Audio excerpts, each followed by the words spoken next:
All right, Nigeria Watch family, good morning, good afternoon, good evening to every one of you. We have another debate today.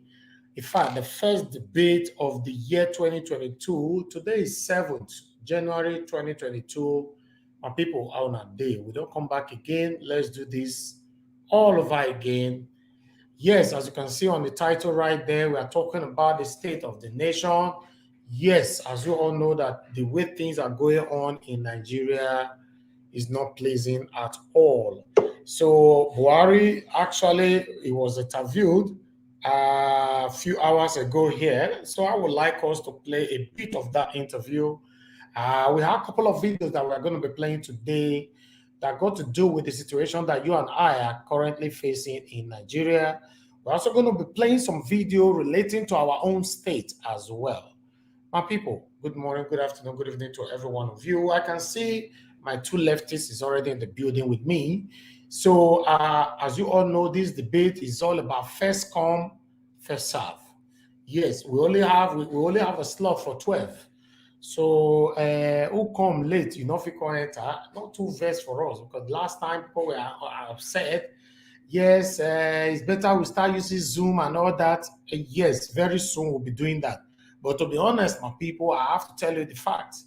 Me controlling 12 is not easy for me. Just imagine if I put a Zoom there, then we are going to have more than 100 people here. I'm telling you.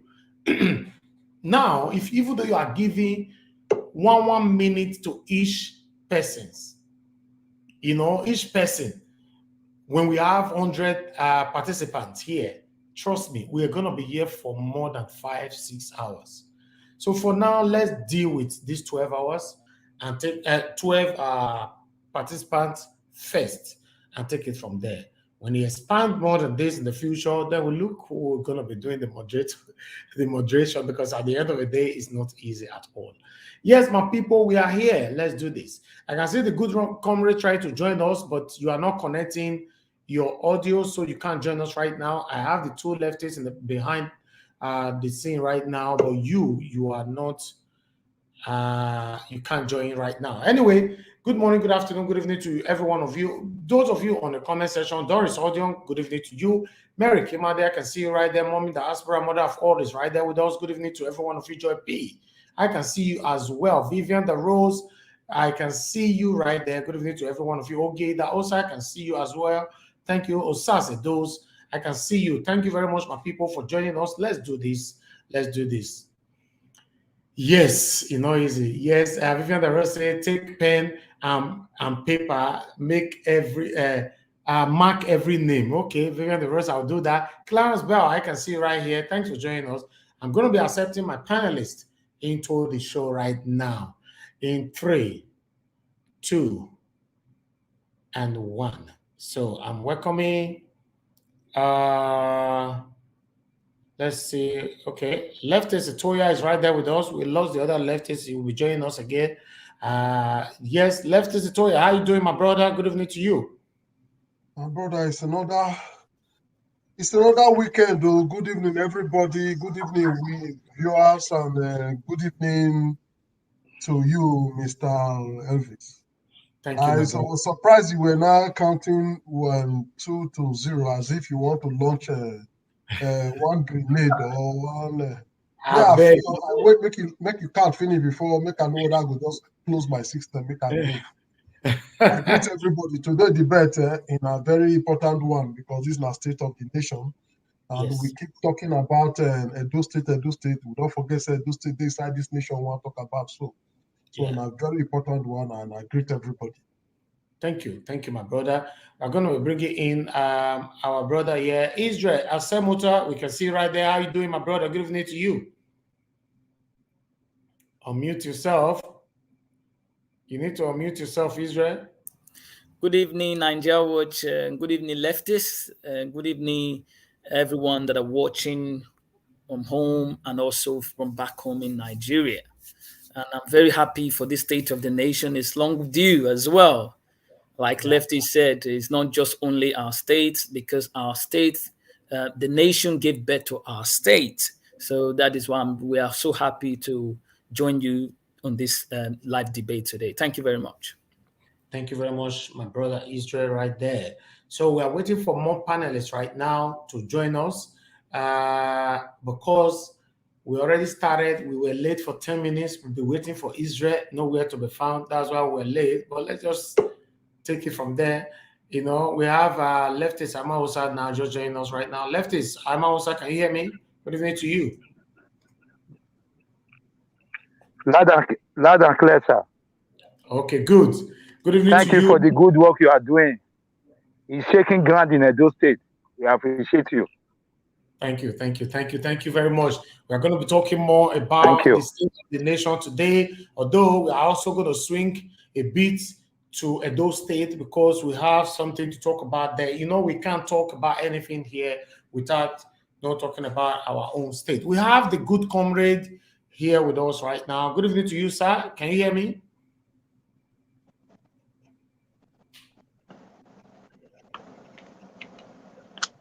Good comrade, can you hear me, sir? Okay, the good comrade is not set yet.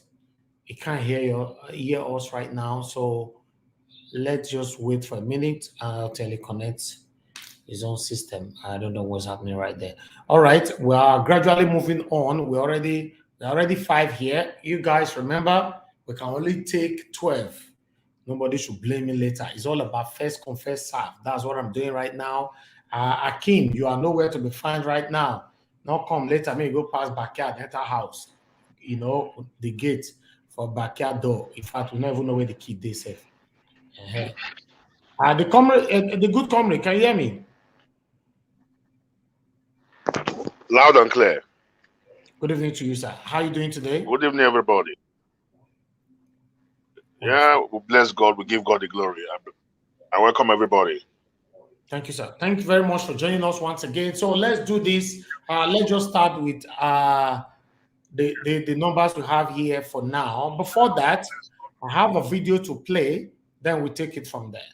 So I just want us to listen to President Buhari's recent interview. I'm only going to play 1 or 2 minutes from it. Then we'll move to the audio. So because we don't really have right to play more than 2 minutes on this video. So yes, my people, let's do this. Before that, let me look for... Okay, I got it. That's what I'm looking for. I got that. Then let's listen to this, my people. And we get right to it. In his New Year Day statement to Nigerians, President Buhari had said security remained on the front burner, and that is precisely where we start. Your New Year speech. And in that speech, you told Nigerians, you said, and I quote, "The persistent insecurity in certain parts of the country may have threatened or unravel the incremental gains achieved." Did you envisage the enormity of the task when you promised to tackle insecurity as President and Commander-in-Chief of our country? Well, I think you can recall that when I was campaigning, right, 2015, there were 3 fundamental issues: security, economy, and fighting corruption. And for Nigerians to be fair to this administration is to try and find out, from the time we won the election in 2015 to now, in the 3 promises we made, improving security, improving the economy, and trying to fight corruption. Well, securing the country in the northeast, if you ask anybody from Borno State, from Yobe State, from Adamawa State, there were a number of local governments, about 18, that were in the hands of Boko Haram. None of any local government now is strictly in the hands of Boko Haram or ISWAP. So, in that respect, we have done something. In the economy, don't forget, and I challenge so many people to go and check with the central bank or NNPC, the production from 1999 to 2014 was 2.1 million barrels a day, average production, at the average cost of $100 American per barrel.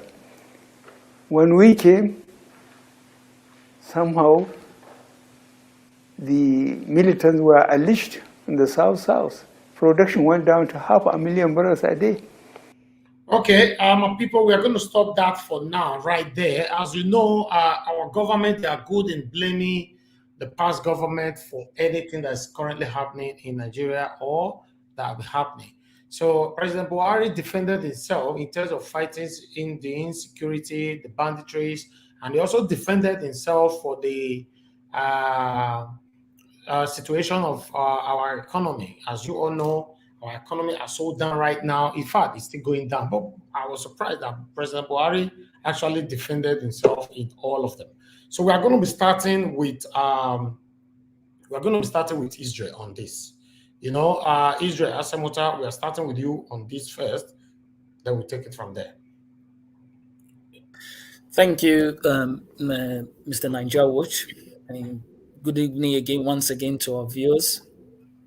Well, the state of the nation, when looking at it, and just like the president just said, the insecurity was top of the priority, which Sheung asked him, the state right now, where are we heading?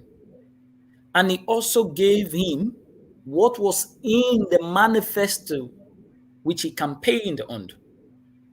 And the president, if you look at it, he sighs and looked for just 30 seconds and didn't know what to say.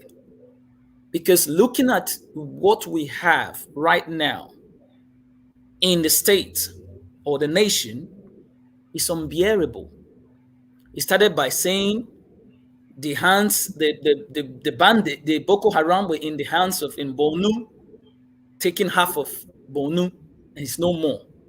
But with the situation we have now, those three things Sheung mentioned that was in his manifestos, has they accomplished it? The answer is no. No. He talked about the insecurity. Right now, the insecurity is absolutely zero. Nothing done. Right now, we're not hearing that they have not named them a terrorist, which is long due. We have been waiting for that. The economy, since this government came in, you know, unemployment was around 8-point-something%. Right, it has skyrocketed up to about 30-something%. That is a long way. We're not talking about, you're talking about food. The insecurity, look at the inflation now. The inflation is talking about rocket. So now, with what he has given to you in these 2 minutes you play, you can see that it looks as if this nation, we have nothing to write home about. So for me, looking at the statistics of what is, it did not give birth to what we have been clamoring for.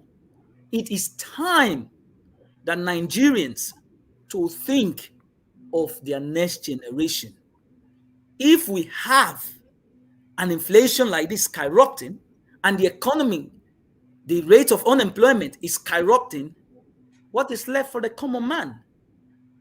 So I give that to my panelists to also answer that question. If they are going to defend it now, because it's very crystal clear that we don't even need a gongo to actually check what is happening. He has said it all. So that is my own for now. I'll leave All right, you. let me move to Lefty Sitoya. Lefty Sitoya, please, is your turn. Talk to us. Well, Israel passing the ball, like asking us question. Me, I don't understand though. Israel, you are passing the responsibility to me or to other panelists to answer. They ask you a simple question. You say you are passing it to other panelists. No, I just want to pass it to my Does panelists Buhari to also has anything assess to it from my say? side. Like me, anytime I watch Buhari broadcast, in fact, I don't usually want to listen or watch. Like this one you just played, I got it, but I never opened it because I already know him. That man has no, sorry, is my president, oh, sorry, sir. He don't get memory. That man, no, he has no memory anymore. He openly confessed that age is affecting him. But he didn't tell us when he was coming in that age was going to affect him. But he's After actually trying, looking young. Buhari is looking young, though. yeah, As an after first time he failed, second time he failed. He didn't remember that age will affect him. He didn't know then that the seat of the president is a very high, volatile, with heavy responsibility. He didn't know, but he was giving us empty promises. Now, since he came, he has never said nothing apart from blame game and defending himself. And sometimes he goes to defend his cabinet. And sometimes he forgets, so he points accusing finger to himself again. What is he going to say that when he came in, Niger Delta, there was insecurity in Niger Delta, I don't remember. When he came in, it was Boko Haram. It was Boko Haram from the northeast, not just the northeast. It was the north that was really having issues, not Niger Delta. Niger Delta problem was not disturbing us at all. It was the north. So why is he saying that when he came in, there was a lot of problem in Niger Delta?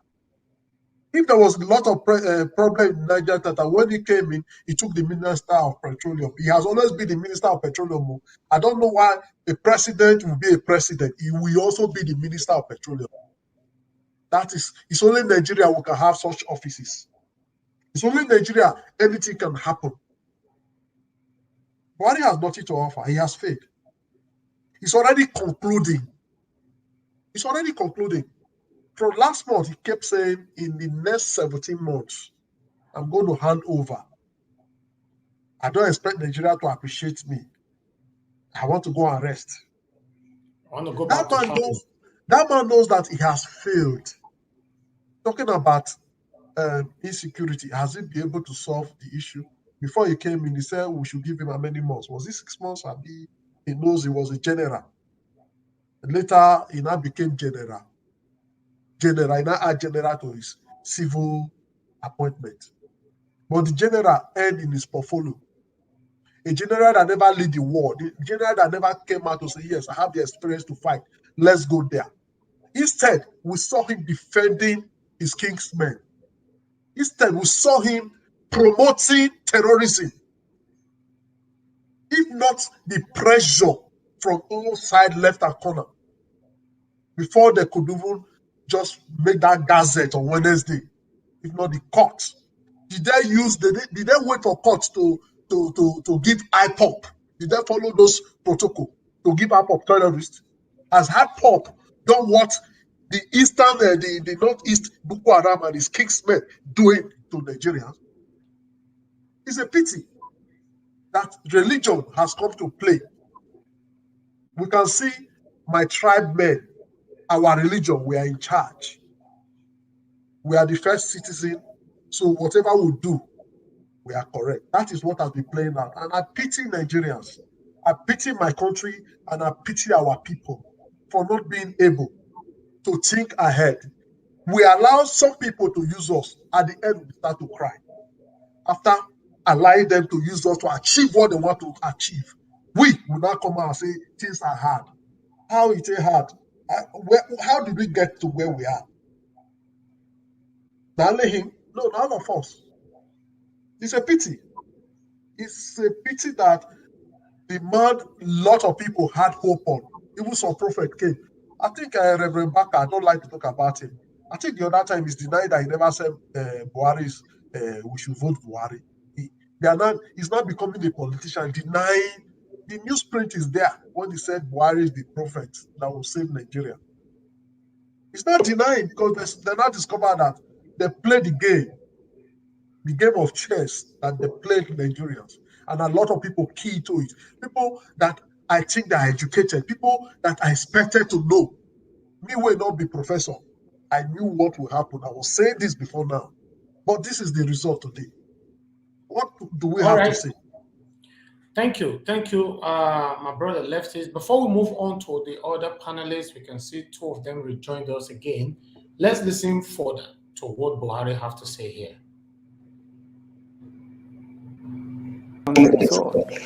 So yeah, we are working on that. The back and forth on issues of security continued. The focus for us was to highlight the solutions on how to bring an end to the killings. The concern here, Mr. President, is finding a lasting solution. What in your mind do you think can help bring a lasting solution to these issues? Herder crises and the issues of banditry. There is a problem of culture. And problem of culture, you have to study it to understand it.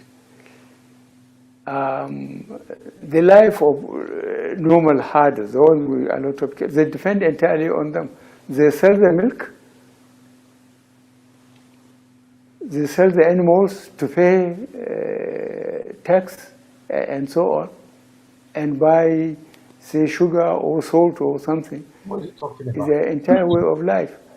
So if those cattle were taken away from them, they normally become very wild, because that's the only thing they know. It's a cultural problem. And the way we do it starts from bottom upwards. The leadership to make sure that the grazing areas and the water points are secure to them. They don't have to go through some people's farm to go to the water points. Once say you have got 50 cows, after eating grass, they will just head where to drink. Even governor, for example. My people, to be honest, I find it difficult to understand what Buhari is saying, but still, let's go to Lefties. I'm also, Lefties, can you hear me?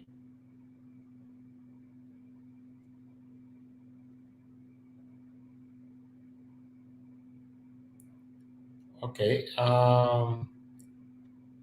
Lefties, I'm also, can you hear me? You need to unmute yourself. I don't know if you are there. If you are there, you need to unmute yourself. And the good comrade, we lost him there, but let's talk to Mr. Jimo. Mr. Jimo, good evening to you, sir. Can you hear me?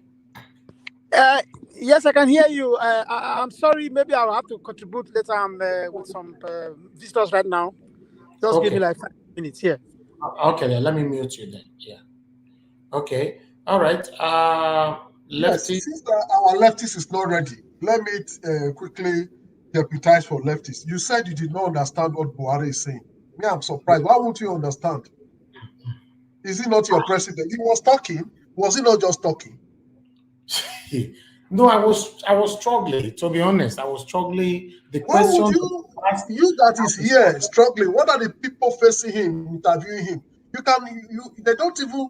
If you ask Buhari question from the right, he go and answer you from the left.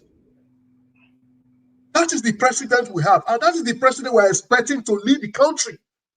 That is the president. A lot of people voted, and a lot of people are still defending it today. I don't say if I get here problem, no, it's here, but I think it's our money. A lot of our money to do operation for the year. You ask Buhari one question, do we go and be saying something different? That shows that man is not. I'm sorry, something is wrong. It's not about age. He said he's 79. 79-year-old people in South Africa. I mean, 79-year-old man does not even comprehend simple questions. As the president of a country of like West Africa, it's painful. It's painful that a lot of people are in Aso Rock using this man to achieve their aim.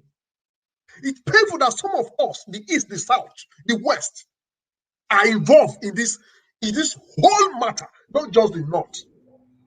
It's painful because they know already. That man has no clue. Buhari has nothing to offer to Nigeria. He has nothing right from day one. It's a personal thing, just came to collect his own and reach his people. You just look at this interview. Go back to his previous interview. Does it mean that people are ruling the country on behalf of Buhari? Yes. Remember, they'll say the presidencies, the presidency. When Lai Mohammed will make some statement, will say from the presidency. He's the one that is making it and his caucus. He will say from the presidency. Because they know the presidency, whatever they say is what will happen. Whatever they tell him to do is what he's going to do. All right. Before we move on to someone else, let's continue. We have Akim in the building. Akim, how are you doing, my brother? Good evening to you. I'm good. Good evening to you, Nigeria Watch. Good evening to Lefties and the other panelists there. Happy New Year to every one of you. And nice meeting up again. Thank you, my brother. Thank you. Let's listen further to what Buhari have to say here. Then we come straight to Akim. Within the last 6 weeks, and so there is an improvement in the Northwest and North Central. I probably want us to move, because of our time, to some other areas that are also very important. But, Mr. President, I'd like you to please answer to the concerns of those who have the belief that policing or security issues are majorly local. And we've seen state governments and regional governments also thinking in that direction. In the Southwest, they're talking about Motekun. In the Southeast, they're talking about Ebubeago. And a lot of people are thinking about reformation of the police system, state policing. Do you think this is a possible solution to the insecurity in Nigeria? Well, you see, the role of traditional rulers must not be undermined, because in their areas, as I said, they know who is who, even by families, not even talk of individuals. So we have to revert to that system for us to have an effective security in the localities. For example, there were two governors that came to see me about problem, and I don't mind saying that the governors of Oyo State and the governor of this other state in Ondo, not Ondo, Oyo State and one other state. I said, because the herders were in their forests, but the animals were going into the neighboring farms and eating the crop. I said, as far as I know, the farmers and the herders have been coexisting in Nigeria. Let them go and ask the local leadership what has gone wrong, why the break in communication between the local leadership and the herders that come on seasonal basis. Okay, let's come back to our people here. My panelists, I would like you guys to tell me what you think about this, because what Buhari is trying to say right now, Buhari is trying to indirectly pass responsibilities to our traditional rulers. You know, that's why he's saying that they have a lot to play on this particular one. My people, we are talking about the insecurity that is affecting you and I currently in Nigeria is improving. In fact, the increase of banditries in Nigeria right now is unbearable. A lot of people are dying. In fact, the youth are killing, apart from the Fulani S-men right now, the banditries, the youth are actually killing themselves now, recording themselves while they are killing others. These are the kind of videos we cannot actually show here. For the past couple of days, in fact, since we entered 2022, youth now stab girls to death. and cut their neck and record them while they are doing it. This is what is raining right now in Nigeria. So if you have a daughter, so I'm diverting a little bit. If you have a daughter and you have to call and advise your daughter right now where to go. Let me mute this person here. Please mute yourself. If you are joining us, mute yourself, mute yourself. All right. You know, you have to advise your daughter, your sisters, and because things that's happening in Nigeria right now, this music that a dope guy released, you want to chill with the big boys. You know, that music went viral. You know, in fact, the music is shaking the world right now. Not only Nigerians that is playing it, Africans, and even the white and the Asians and all that are playing it. But now, the bad boys are now hiding under the shadow of that music because the main interpretation of that music was to send message for those joining courtesan. Now you've joined courtesan, you are now on the run without no rest of mind. So what these youth are now doing now, when they are killing these girls, they'll be playing the music in the background. You want to chill with the big boys.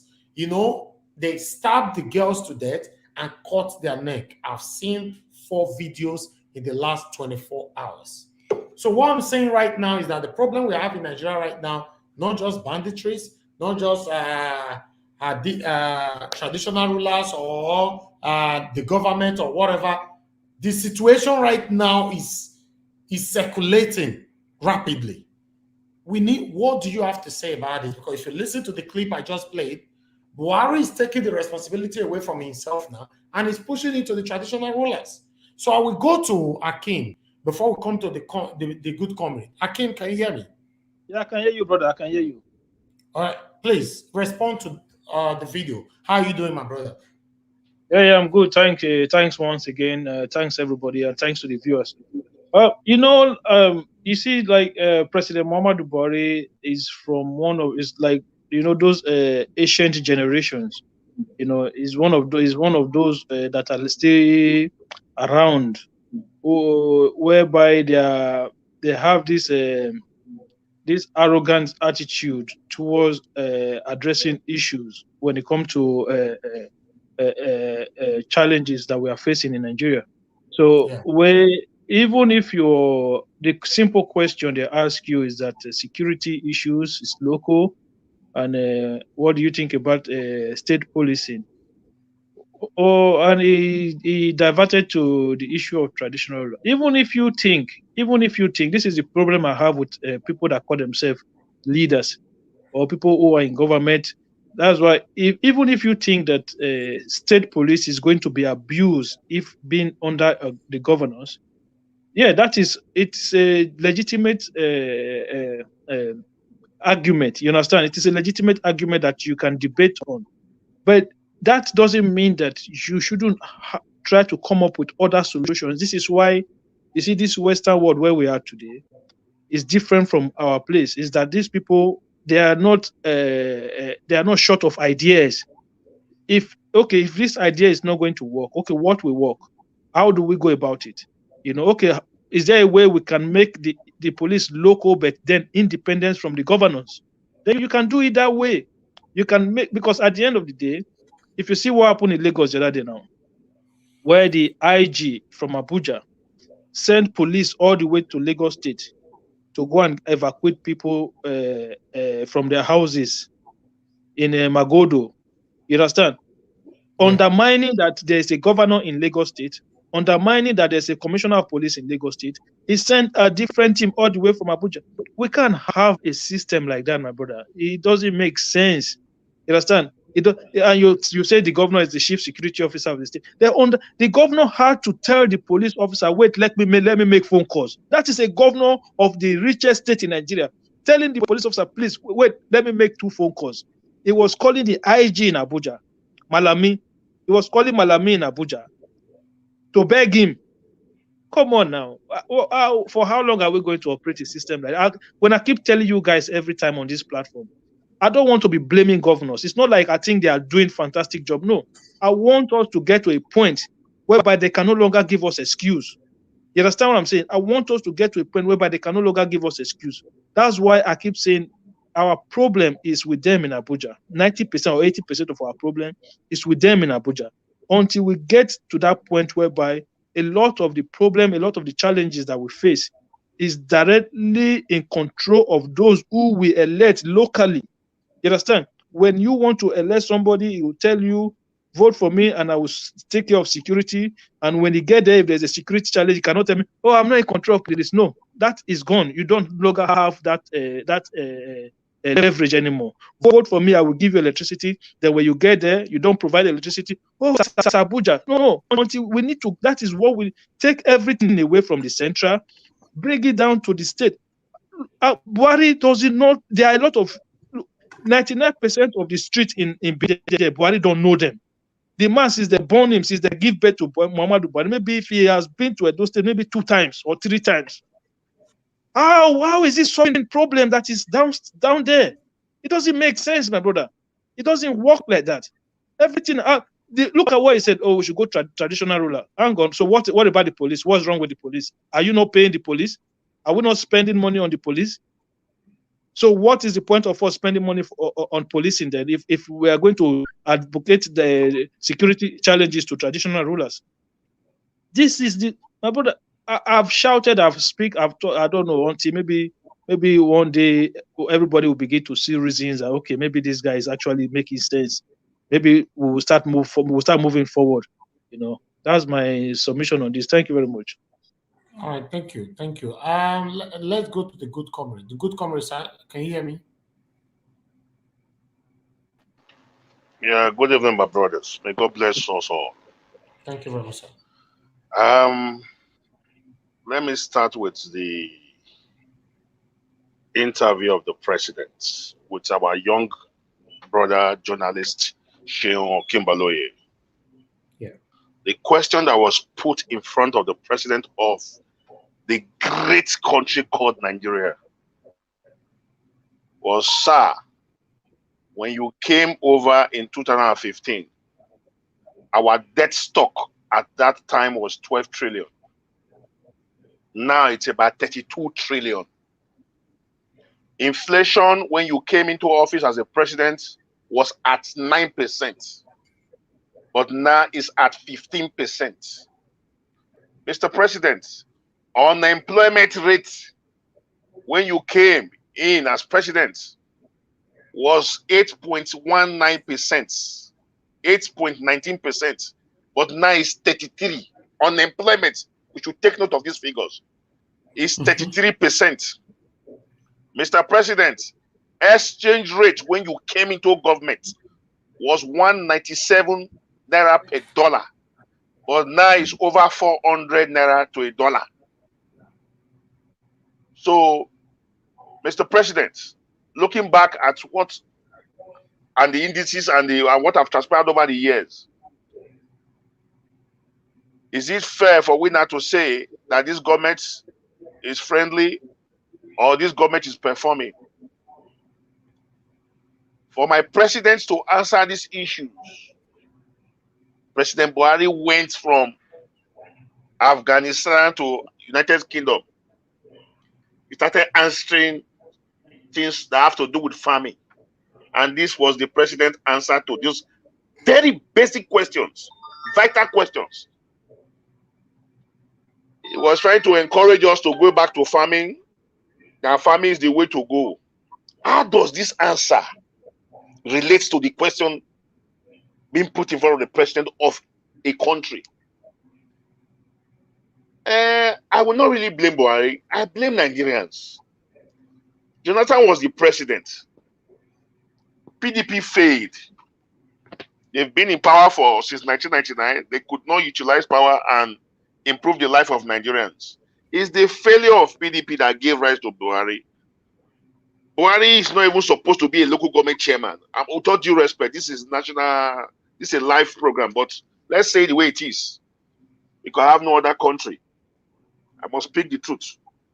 So it's a pity. But with this speech now, if the youth have foresight, if the youth are intelligent, if the youth are ready for change, with this, They should challenge themselves that never again should we bring a man that is not competent to even be a councillor, talking about being the president of a country. Yeah. Well and good. Buhari is not an economist. But when he came in as a retired general, remember the crisis of Boko Haram in the northeast, in the northern part of the country. I was thinking if he gets power after Jonathan, he's going to do something differently and all that. But 6 years, 7 years down the line, we are still struggling with the issue because some people are cashing out from the crisis, the continuous crisis of Boko Haram, banditry, and the rest. But very just now, the presidents have also passed, tagged those bandits as terrorists because that's the only way the Nigerian army can kill and smoke them out. Because if they are bandits, they are still regarded as citizens of a country. So it's never allowed for a country army to pick up arms and start killing the citizens. That is why Barack Obama did not sell weapons for us. But we have passed that stage now. We have the Tucano jets and all that. And the bandits have been tagged terrorists. So I just hope in the next 1 or 2, 3 months, we should put a final end to this demonic madness of banditry and Boko Haram in the northeast. So we can face governance because it's a distraction. Some people are cashing out from it. I don't want to mention them because I don't have 100% evidence. So Buhari, I'm not really happy with this interview. I was in tears. Let me just say it out in public. I was in tears listening to this. It's like asking you, how old are you? Are you a Nigerian? You start telling me Super Eagles will beat Argentina. Can you just imagine the question and answer I just posit now? I was so disappointed. You know? So it's a pity. But we all now should sit up now and work towards 2023 for a better Nigerian. Then about the youths that were doing live video, killing young ladies and all that. If we have government in place, those guys, they were not on mask. What is the DSS still waiting for? Thank God you saw it. What are they waiting for? With that video, first time, they can just go and pick them up. But we don't have government. I don't know. It's a pity. I don't know how we got to this place. So I don't know how we got to this place. There is a big tax ahead of all of us. To pause you right there, sir, this is the current situation that is happening. Now, this 2022 is all about rituals. Yes, there are several videos. The one you are talking about, I have it. It's not. There are several videos of young men killing young girls, and they are not on mask. Their faces are well shown, and DSS is not doing anything about it. And we have a government. Yes, my brother. The increase of hold on, sir. Quickly, let me say this: the increase of price of loaf in Egypt caused an uprising that kicked the president out of office, and the president went to jail. I think Mohammed Morsi, the Egyptian president at the time. It was a blogger that started the movement. The increase of price of loaf alone. Then we are seeing atrocities being committed across the country. We have a sitting president, we have advisors, we have ministers, we have members of Senate. It's a pity. We have a long way to go. The youth have the number, but they are not organized. That is my fear. That is my frustration. No president, no governor can win election without the youth. The youth dominate. They have about 60 to 70, 80% of the entire voters. But how do we start sensitizing this youth to let them know that if you want a better future, the movement and the work starts now. It's in your hand, it's in my hand. Get your PVC. Don't sell your conscience. If they offer you money, take the money. It's our money. But vote your conscience. We have people like Mogalu in the last election. We did not vote for them. We have smart, brilliant aspirants and candidates. We did not vote for them. We follow the big two, PDP and APC. And he's still going to replace himself because these are money bags. See, my brother, let me tell you what is happening. It's a systematic thing. The cost of running for governorship, if you don't have 5 to 10 billion, you cannot persecute that governorship seat. You cannot get there. They have made it so expensive so that the poor, who are very smart and intelligent, who will perform better than them, can never raise that money and get there. Yes. They can't afford it. That is why. And there's another suggestion I have. If they can pass into law independent candidacy, I don't need to belong to any party. If I am good in my local government, I am popular in my domain, in my little corner, I can run and contest. If my people love me, they'll give me their vote. Independent candidacy, we need it, because you cannot defeat this money bags. People who have amassed wealth over the years from 1998. You think you can just kick them out? There's still poverty in the land. They will still buy the youth. That's my fear. That's my fear for the future. Thank you, sir. Thank you, sir. Let me stop there for now. Let's move on. Okay, before we come to you, Israel, let's see if Lefties, I'm also can hear us right now. Lefties, can you hear me?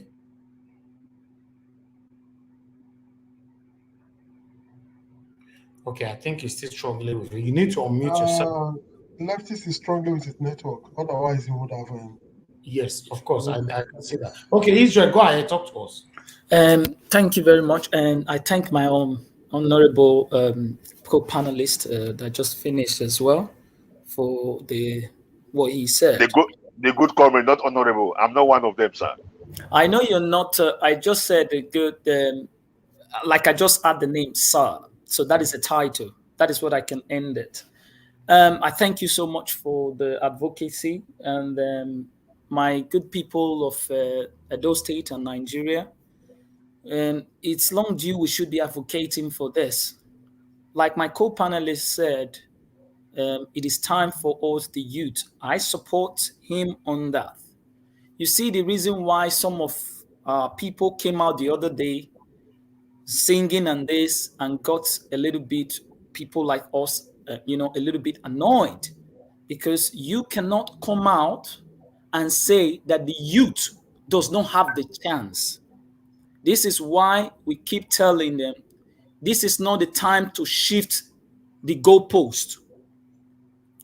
That is why I back my co-panelist. I support him for what he said. If we all start calling and start talking now, this will end. Because the reason why you see that these things does not work, and when he said Mogalu, they didn't vote for Mogalu, because there was no advocacy for people like that. There was no advocacy for somebody like Showore, because these people were having low numbers. And because these two political parties has enveloped themselves with the youth who are also working for them. And this is why you see people, when people come out to say, it is time, the youth cannot do this, and they keep using the word, and they are using other people in another country. Somebody, for example, like Bobby Wine of Uganda. You as a youth, you are talking about the Bobby Wine in Uganda who came out with anger to say enough is enough, and galvanize the youth, educate them. Go and see the way he's educating them. Then you came out on the media and started singing the praises of the old people who has put us in this jeopardy. It is sad. And you call yourself a youth. What do you expect us to do as youth? What are you teaching these people? So you are telling us from what we have just listened to now, the speech we have just listened to now, some of us listened to it, we wanted the speech and we became speechless. So what are you trying to build? We are trying to build a nation that will make our children's children to be able to say that our ancestors did that when our time gone past. And you want to put us to remember our heroes past that has never had anything to our own future? Is that what you're telling us? That is why when people come out and they start saying this and this, it becomes, so you don't want the youth to understand that this thing is not supposed to be like this. Instead of changing the status quo, they start pushing the goalposts from right to center. Is it not time for us to say, oh no, well, no changing of goalposts? From this speech, now we understand. Just as he said, let's advocate for independence party. I agree to that. Because if you are operating a democratic state, everybody should be given the democratic right. Because the way it is now, we are having a democratic state that is a shamble. You ask for a state police. If you want us to live under a democratic state where everybody will be represented by the Constitution, nobody should be subject above the law. But right now, the situation we have is some people are under the law, some are above the law. Then that is not a true democracy. If you want us to if you want us to stay in that cycle, then you have to rewrite everything so that everybody should be included in the Constitution. But if you don't want that, then give us a confederal state so that everybody can go and live in their region and be able to govern their region. Because that is what is happening now. Because our youth themselves, they don't want to learn because what they are after is just money. Yeah.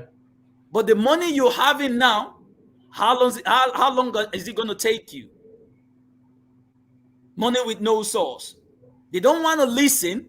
Look at how many people that are watching right now and look at how many likes. That tells you that we are far from it. But we will not stop. We will keep on fighting. We are not going to fight physical, but we're going to use ideology and also a way of educating them. This is not a time for us to blame one side. It is about time for us to come together as one to say, how did we get here and how to move forward? It's about going back to the drawing table. So this is my conclusion for now. Thank you very much. All right, thank you, my brother Israel. Let's see if okay. I'm not too sure if Mr. Jimo is available yet. Yes, I am. Okay, Mr. Jimo, talk to us. Good evening to you once again. Thank you very much. Good evening, my fellow panelists and viewers at home. The debate today is very, very interesting. Very, very interesting. Let me take it from the interview granted by the Almighty President.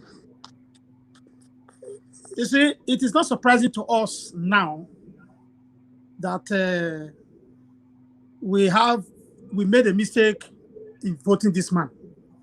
A very big one. I think the mistake has already been identified after the first tenure. Now, if you have a man like this as president, I think we shouldn't be surprised that, in fact, we are lucky that the Naira is not up to 1,000. You can't imagine, you look at your president giving interview, you are ashamed of yourself. In fact, I was praying for the interview to end because I don't know the people looking at it. I don't know where to go to identify myself as a Nigerian. They will look at you and say, wait a minute, this guy's a Nigerian? And who is the president? That guy. In fact, the issue of security, the reason why Buhari was voted for, why many people supported him, was 1, corruption, 2, security. And he failed woefully. Woefully. You can't imagine that even if he doesn't know, he has advisors. One of the people that are actually, some of the people that I blame are the governors. I don't see any reason why some people will say we shouldn't blame the governors. The governors control 85 or 90% of the members of the National Assembly.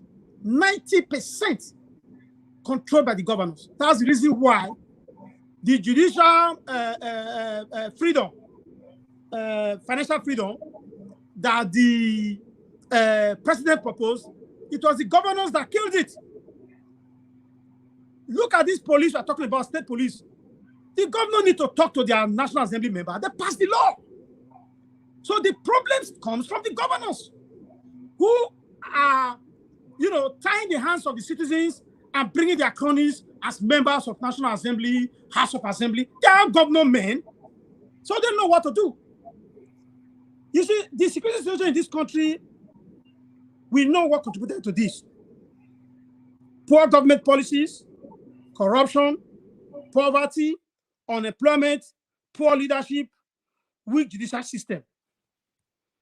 Look, these things that we know, I think every Nigerian knows this, except Buhari, except our president. What are the solutions? The solutions, I think, we all also know, apart from himself. Even the cronies surrounding him in Aso Rock are using him as a tool for their own benefit. They don't care about us. They don't care. Imagine one of the major causes of insecurity in this country is poverty. Like we all know that a hungry man is an angry man. Hunger is a drive. Because when it comes, it must be satisfied. If not, there will be no peace. This is what the elites, this is what they know. So hunger is going to be a perpetual thing. Nigerians will remain in hunger. This is created artificially by those leading us. For peace to be in Nigeria, the government should also provide employment.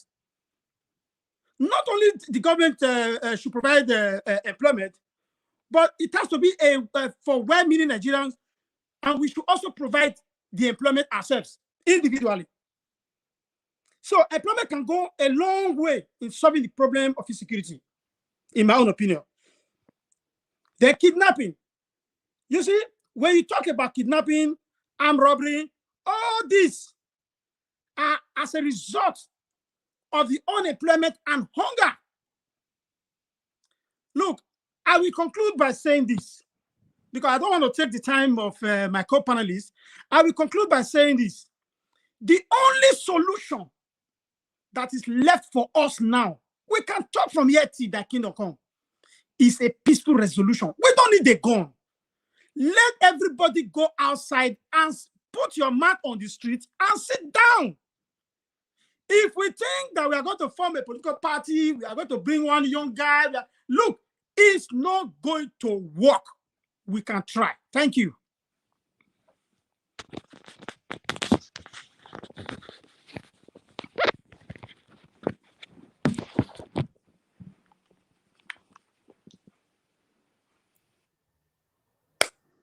Nigeria Watch, we can't hear you. Nigeria Watch, unmute yourself. Can you guys hear me now? Yes. Okay, good. Thank you very much, my people. Sorry about that. Right. I thought you visited Asoroko. Okay. All right, sir. We've talked about Buhari for 1 hour now. I wanted to change the topic. It's still the state of the nation, but we should move to the governors right now. I wanted to talk about the governor of Akwa Ibom. I wanted to also talk about our own governor, Governor Obaseki. Or except you guys want us to still expatiate on this Buhari's speech. What's your take? Because let's work together, my people. I think we should throw more light on, because the presidential election is coming. We should be sticking to where the state of the nation is. That should be our focus, because right now we don't even know where we're going to. So moving to all these governance, and we've been talking about this governance for quite a long time. The state of the nation, the speech that has just bring us to this debate, is what we should be talking about. The inflation, there's a lot of inflation right now. If you look at it, and most of our people that will not. You know why we need to talk about these governors, because many of them are already warming up for the presidential seats. Oh, thank you very much. That is also good. The reason why I was saying it. If you ask me, I've never supported any party to rule us. But if you ask me, someone like Wike wants to go for presidency tomorrow, I'm sorry, my people, I will use my platform to vote for him, to campaign for him. But that's not going to change the whole thing. It's the same people, the same people we are going to be seeing. No, I'm just saying, but what's the solution? If the same people, what do we do to take these people out of the... like my co-panelist said, he said we have to sit down on the street. That's another way of solution right now. If you look at the whole spectrum, like the whole world right now is going on right now. That is the revolution. Now, let's say Kazakhstan is in a turmoil right now. whereby the people are angry. What did the president do? He has to invite Russia. Go and look at what is happening on the streets right now. You see what is happening? The thing is just that all these things we are going to put in there, there's going to be a lot of bloodshed. That's number one. Number two is just as what we are doing now. We need to focus more on telling the youth and to energize the government in making sure that the youth understand when you go to the ballot, just as what is happening, you follow your ballot. You actually know you want to bring a change. That is where you want that change. Because all these things we're going to say, well, let's sit down. I'm not saying what you're saying is not right, but you have to also look at the disadvantage of it. We tried it. It was infiltrated. And you saw what happened at the end of the day. 3 months without no rule, where everybody was just kind of rubbling. We were living in a state of anarchy because they also think that this is going to be a retaliation whereby anybody can do what they want.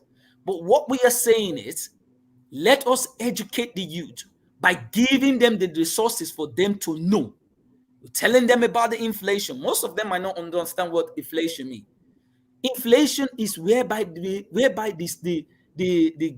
what's it called? The demand and the supply, when they meet, it becomes equilibrium. That is when the state will be okay. But whereby there is the higher in demand and lower in supply, which we have right now. For example, let's talk about agriculture. People don't go to the farms anymore because of the insecurity that is happening. So there's going to be a lower supply, a higher demand. So that is inflation, and it has skyrocketed. So when you're presenting information to the youth and say, now check this thing. Since then, you have not been able to do nothing. Everybody's going into ritual. This is not going to end you well. The only thing for you to do is to check this thing and say, if we put things right like that, we bring in the people who actually want to do things for the youth or the people, want to give back the dividends of democracy, which all of us has been, hoping for. This is how it's going to work. Is by making sure they understand that the franchise, the right to vote and vote your choice and follow your vote to make sure that it counts is very important. Because all what we are going to try now and use for, these are the things they are going to capitalize on. Look at what is going on in Kazakhstan. It's in turmoil. So all right. We have to give them education. Education is what matters. All right. Left is Toya. What's your take on that? Do you guys want us to move to another topic relating to the state of the nation as well? Because when we talk about state of the nation, it's not just presidency. We have the governors, senators, ministers. We have all of them right there. So I support moving also to the governors. Okay. I don't understand when you say we are talking about state of the nation, and this involves both the presidency, governor, everybody in Nigeria, me and you.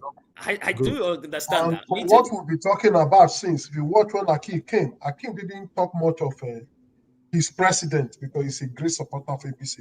He moved to governors. He was talking about governor, how governor does not have the power and how Abuja. But I think, let me quickly respond to Akin because he said the governor went to Magudu and tried to instruct the police. Akin, if you know that matter have been on since, I think, 2013 or 2015. 2012. 2012. And the court, before then, leftists. They say whether we should go to presidency or we should go to state governor. That's the question. You descend in state of the nation. Now your matter and every matter, and governor matter you bring down the talk. So not be in state of the nation, not be state governor matter. Yeah, it's a question. Should we move to presidency or should we move to And state? I said you should like Wahala. I said that state of the nation, governor, president, House Assembly, me and you, all are state of the nation. Didn't you hear me say that? Naija Watch, is that the question you asked just? Okay, now we've talked about the state of the nation, especially focusing on President Buhari for the past 1 hour.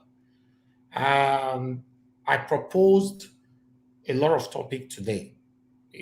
Should we move out of the interview of President Buhari right now and talk about prospective hope from our still present rulers, leaders? No, Or for me, should we just stay? for me, when you said so, I think well, the discussion we are discussing is still affecting state of the nation. It's all about both the governor and the president. Correct. Okay. All right. Now, my people, you see, we be talking about we need the youth to take over. One thing we must understand, the ones that we already have right now, we have to choose the one we think we can trust. Although almost all of them cannot be trusted, but at least some of them are better than themselves. Like, for example, I will choose anybody at all over Buhari. You understand? Now we have governors who are doing extremely well for now. Anybody can oppose me. We have different governors who are doing well for now. I don't know what you guys think, because I want to talk about the governor of... Who is that?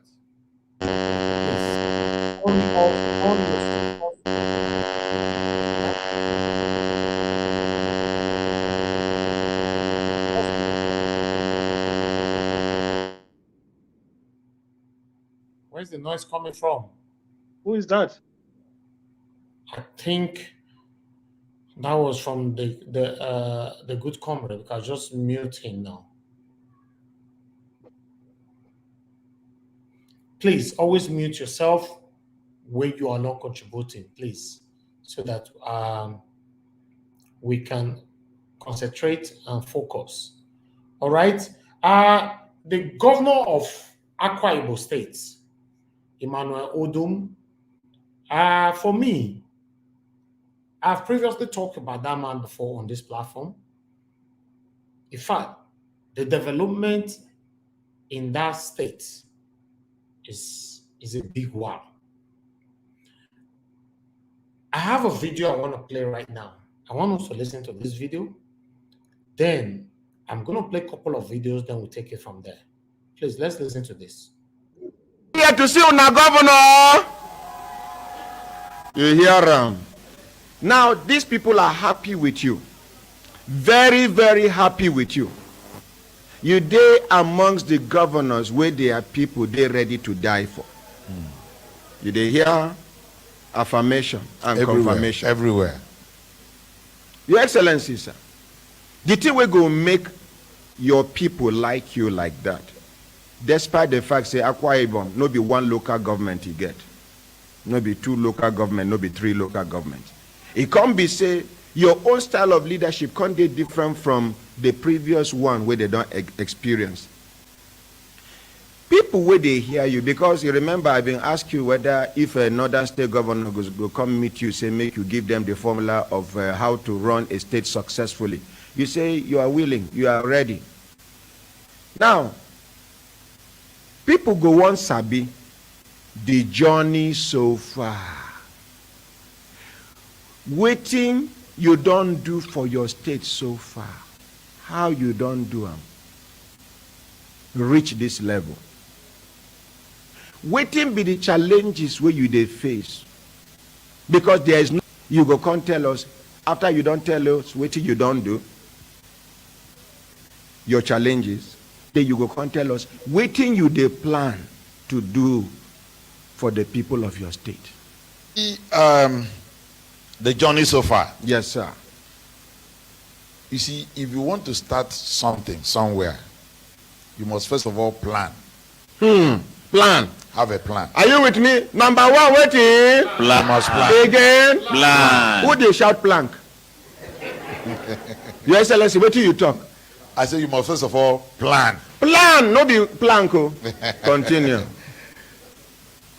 You know, you also discover that in this part of the world, even if people want to go for a meeting, they just wake up, they go. No plan, nothing at all. But before we came into government, we sat with our people during the transition period after we won the election. And you know, during the campaign, we went around the whole government, every ward, everywhere. So we understood the problem village by village, word by word. So we carried that problem. Village by village, word by word. And una document the challenges with this. All the places where we go. We now go appreciate. We have to check. We're checking what is. So when we came back, we sat and then we started looking at what can we do. And that's how we were able to just begin certain things. And we also understood what's the problem of our people. That's when we came up and said that other governors have tried their best. This thing that they call governance, when you come, you add to what others have done. Hold on there, sir. Yes, sir. What did he talk? He say this governance make you add on top of waiting your predecessor. That is waiting the former governor don't do leave behind. You add them. Some other people go come, they go condemn every other thing where the former person don't do. Start their own. But continue, sir. Okay, before we continue with that little that we all have listened to, I'm going to go straight now to Mr. Akim. Mr. Akim, talk to us. Can you hear me? Yeah, I can hear you very loud and clear. That was the governor of Akwa Ibom State, Emmanuel Odum. Talk to us what you learned about that. To be honest, from the video you played, I have not really got anything from it. I won't lie to you. It's just basically telling, talking about procedures on how they carry out plans and things that they want you to do better. Okay, that's fine. Let me continue with the video. Maybe you can get this. Just give me. Okay. Yeah. You know, say you must add to what your predecessors were doing. So with everything. Okay. He go quote one Pope Francis. He say, if all book where you think say you sabi, not before you, God won't make use you, help other people. Are we together? So that's what formed the plank of what we call the industrialization policy. So industrialization policy that we came from. So people try to understand what we were trying to do. We said, no, we want to come through what we call 3 gateways. Road, air, water. Road, air, water. That is road, you carry motor pass. Water, you carry canoe pass. Air, either you use aeroplane, or if your belly, you belly full well, you come out air through the exhaust. Let's appreciate His Excellency. Atlantic question. Dualize. Road again. Road. Now wait, so just show me one thing here. They say not only Akwa Ibom people are happy with you. They say one man from Arochukwu, Abia State, came to appreciate you especially for constructing a road from a community in Akwa Ibom State to Arochukwu. Where is the man? Okay, sit down. We go reach there. Continue. No, this is a confirmation of some of the. No, I go reach there. You know, like that man from Arochukwu now. There was a breeze. Amen. Continue. Amen. So we now look at the road. We saw where our predecessors stopped. We now started what we call proper commercially viable interlinks within the state. Make I explain that one. Proper commercial. For example, right now, if you get to Uyo, some people where they hear crude oil, they never even see the color before. They say it resembles granite oil. Anyhow, All right. I'm going to forward this to see some of the things that this man has been doing. He has done a lot for his people right there in Akwa Ibom. So because of that, there are so many. He have built a lot of bridges. So many things. Listen, Earning money. Big money. Now the people will get houses because now Akwa Ibom don't they turn tourist Destination. We not they share idea with other governors because the gap between you and them as per achievement they too wide. It's like Sokoto to Akwa Ibom. They give them idea, borrow them sense now small, please. Not be to thief money. Okay, no, I don't feel say anything. Thank you. Okay, continue, small. You know what my other president? When they were interviewing His Excellency, he made some striking comments which catches my attention, and I'm monitoring it. He said that and it was on time, and I think if you go to airport today, one of the airlines that lives on time, that operate on time is Ibom Airlines. All right, we are going to stop here. I guess you all must have understand now. There's a lot of achievement from this particular man, the sitting governor. At the moment now, they now have their own air, Ibom hair, in their own state. So this is possible in Edo State as well. So this is what we're going to be talking about. Let me go back to Leftist Amausa, if you can hear him this time for the third time. Leftist Amausa, can you hear me? Loud and clear.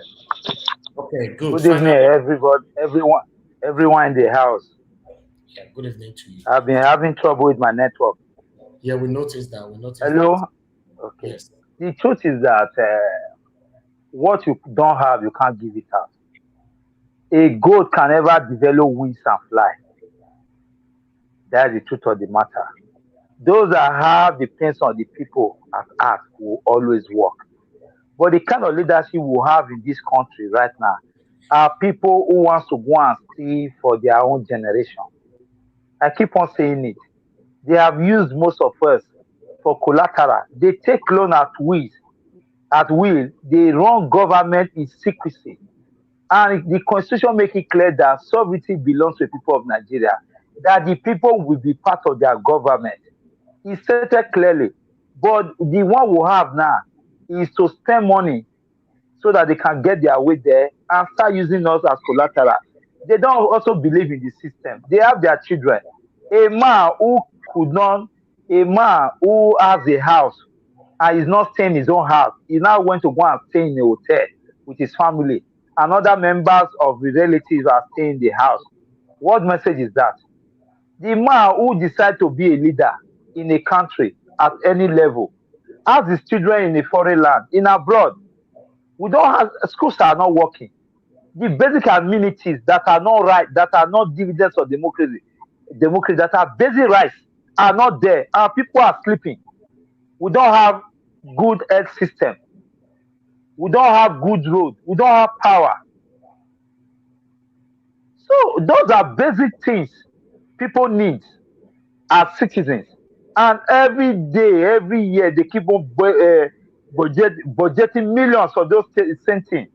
That is why I always prescribe for my people, let's start interrogating our budgets. Although the revolution has started here, but we must have to educate our people.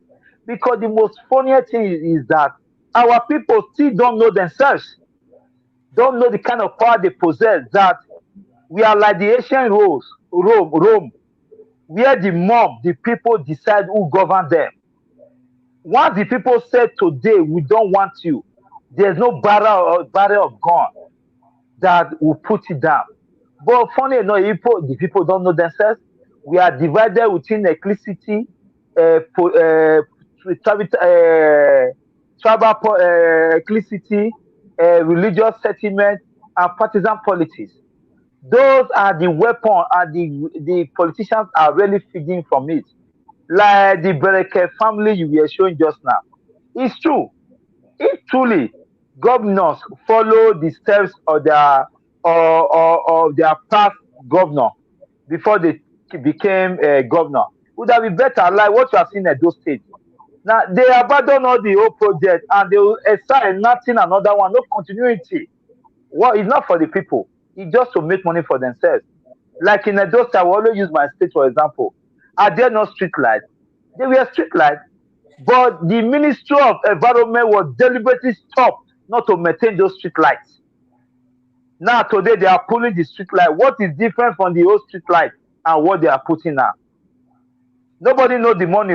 Tomorrow you hear that they use 2 billion, 8 billion for street light, and previous administration have done that. Also, let's go to the issue of traffic lights in Benin. We have traffic lights that are working, but the same ministry was also stopped deliberately, Ministry of Environment, not to maintain it. And the government now wants to start working on street lights. Are we moving forward or moving backward? So the people in all this, the people must learn, must know themselves, like what Socrates said. Man, know thyself, for man to know God, for man to know thyself. We must go into demand. We must be prepared to shut down our various house of assembly, including the National Assembly at Abuja. That is the message at this point they will understand. When people are quiet, it shows that they are satisfied with what is happening. We should send a message that we are dissatisfied with their activity. That they should be accountable for us, to us, as they were doing during their election. They were campaigning, begging from house to house for people's vote. People should be able to know at that point that without them, nothing can be possible. It's our fault. Whatever I will say, the people must rise up to responsibility. Like I'm saying, I keep on saying, we must rise up and continue to demand at all levels. And to come to a time that all of us will now form forces together, which I'm praying and I'm also saying that the only channel who can achieve that now is Nigeria World. I know we are going there because decision of America, the decision of America as a nation that people are now enjoying today. This decision was taken in a room less than 12 by 12 by Thomas Jefferson, who invited Don Washington and others together. It was taken there, and today America is one of the greatest nations in the world. We must take that decision here. The revolution to change this country start from Nigeria Watch, and I'm happy that we are taking it. You feel that what we are doing here is a waste of time. People are feeling the impact. By the time it starts tomorrow, my brother, it will beat imagination. We will keep on taking as a duty to educate the people. Thank you. Let me stop for now. Thank you, Leftist. Emma was like, thanks for your time with us right there. Let's move to the good comrade. The good comrade, are you there with us, sir? Yeah, good evening, my brothers. I greet you all.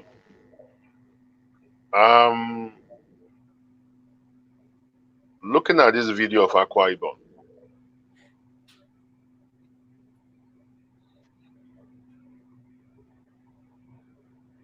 are you there? Hello, we can't hear you. Hello. Okay, we lost the good comrade right there. Let's move to someone else right now. Akim, let's come back to you again. Yeah, brother, I can hear you loud and clear. Okay, talk to us. What do you understand the video now? Yeah. I get what you're trying. I get what you're saying now. For me, I don't see anything wrong with it. I think it's a good development. If you see a governor that is doing right by their people, I don't really see anything wrong with that. I think it's a win-win for the Akwa Ibom people. Yeah. But for me, one thing I don't really support is maybe I don't know what language to use really. You say like, okay, let me just put the explanation the way I want to put it. The Ibom head office. I think there are a lot of people who is applauding it, but for me, I don't think that makes sense at all. Because don't forget, Rochas Okorocha launched Imo Hair when he was the governor of Imo State. So where is Imo Hair today? There are some things states should not be putting money into. It's been proven around the world that government are not good business people. government are not good investors when it comes to running businesses. So businesses are left to private investors to put money inside. Or if you want to do it, government sometimes can actually take the risk and then concession to the private individuals or private companies or private firm to take charge of that investment and then repay back the money to the state. I'm in favor of that. Well, I think there are a lot of people who are clapping to say they have airline, but for me, I don't support such. At the end of the day, it will be 4 or 5 years down the road. You if you come back, you will find out that it's become a waste of money, a waste of those people's money. You will not see the continuity. Do you think the bridges that he constructed will be waste of money in the next 50 years? Oh no. Infrastructure cannot be waste of money. Don't forget, infrastructure aids the economic activity, so that cannot be a way. No, you know me. I will never. Even last time we were talking about borrowing, I told you I'm not against borrowing. It's what you do with the money. So when you are building infrastructure aids development. It's not only about development. It brings about improvement in economic activities. So maybe there are people who are farmers in those areas who will be easy for them to bring their farm product, get their farm product to the marketplaces to easily sell. So no, I'm not against all those road construction and bridge construction. No, I'm not against that one at all. That's what I'm saying to you. Those are good development, but I'm not in favor of any government becoming business people. I don't think it's a good way to go about it. Thank you. The good comrade, can you talk to us, Nazar?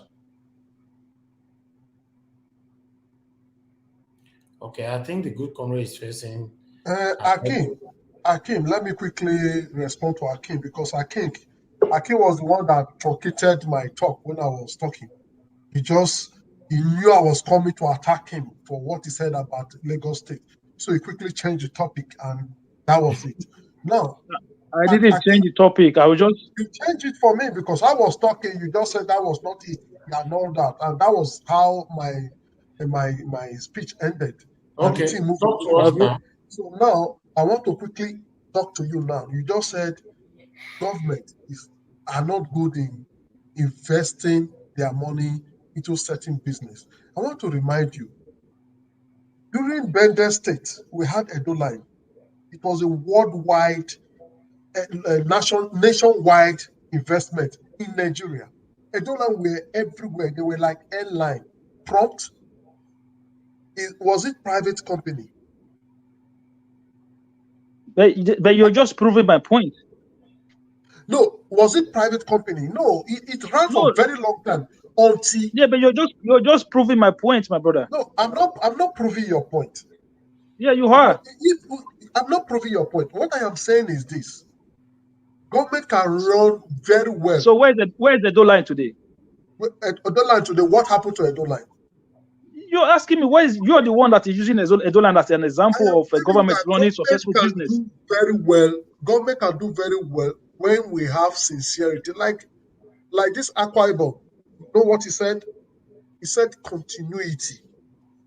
You start from where you make it and continue from there. That was his statement. And if the government that be then continued, apart from giving these companies that he met to his family and friends to wreak havoc, apart from that, Edo Line would have still been nationwide today. So when you say government does not do investment, that's not true. That's not true. Going back to my brother, you just prove you are saying it's not true, but you're proving my point. Going back to the governor, you see what the achievements he has made is laudable. It is there for us to see. Can we do same for our state, apart from street light and the road we are repeating? And many people, many of us, we are saying, "Well done, sir." I was actually surprised with the bridges. This man constructed. Can we do that? Want to compare, but that not to say. If somebody like this wants to come out for presidency, then frustrating because of the system. That is why we need to change the system. we will say people, the politicians of today, they are wicked, they are bad. Yes, it is almost all of them that are wicked. We shouldn't just use this as a yardstick. It's all planned. We have to change all of them all. All right. Let's go to My brother, listen, can I quickly respond to lefties here? Okay. Yeah, listen, I just, when I see something good, I like to just stick to that point. Sometimes I don't want to try to damp the issues, you know what I'm saying? If we're looking at block and mortars here, which is fine, I've always said this, but you guys haven't said anything when it comes about healthcare policies in Akwa Ibom State. Nobody said nothing about their healthcare policies. Nobody said anything about their education policies. I'm not saying those roads are not good. I've not criticized the man, but all of a sudden, can we say the same about our governor? Yeah, but I can tell you healthcare policies that Obasekis have introduced, such as the Edo Health Insurance Scheme. I can tell you education policies that Obaseki has introduced, such as the Edo Best. But can you say the same thing of the same Akwa Ibom, but you're just showing me bridges? Akim, please don't let us have let me respond to Akim. I want to respond to that. What is Edo Best? Hello. Hello. Akim, can you go to Hello. Let me respond to him. Let me respond to him. Let me respond. Hello. Hello. Yeah, go ahead. Hello. I'm a member of educational committee of my in organization which I belong to. My brother, Edo Best is only on paper. It's a mirage, nothing in Edo Best. It's just a make propaganda. It's the biggest fraud that I ever Edo Best and its agricultural policy is the biggest fraud that ever happened in Edo State to Edo people. What is Edo Best? Nothing. Left is an answer. Yes. So what is Edo Best? What do you think it is? There's nothing on ground at all. Wait, let me tell you, Edo Best. What do you think it is? Let me explain to you.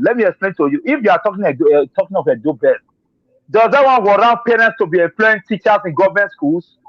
I'm asking you. You're using question to ask me a question. No, Okay. Sorry. Let me explain to you. Parents, I can tell you now, from Oredo guests here, Oredo local government. Parents to the school does not have essential subjects like mathematics, biology, physics, chemistry. My brother, you just told me. You say Edo Best is a mirage. Is on a paper. It's not. It doesn't exist. So I'm asking you, what is Edo Best? If you think something doesn't work, but you need to know what that thing is. What is Edo Best? Policy. It's education policy. Tell us what it is. Tell us. It's education policy enacted by the state government to make education affordable to people, so people can get educated. Teachers can get trained. How many teachers are trained in Edo? The last employment for teachers is made by Busali, by later Busali. All till now, apart from Lucky, who made little employment in civil service, we have not had it. If you don't know, you should know. We are the one on ground.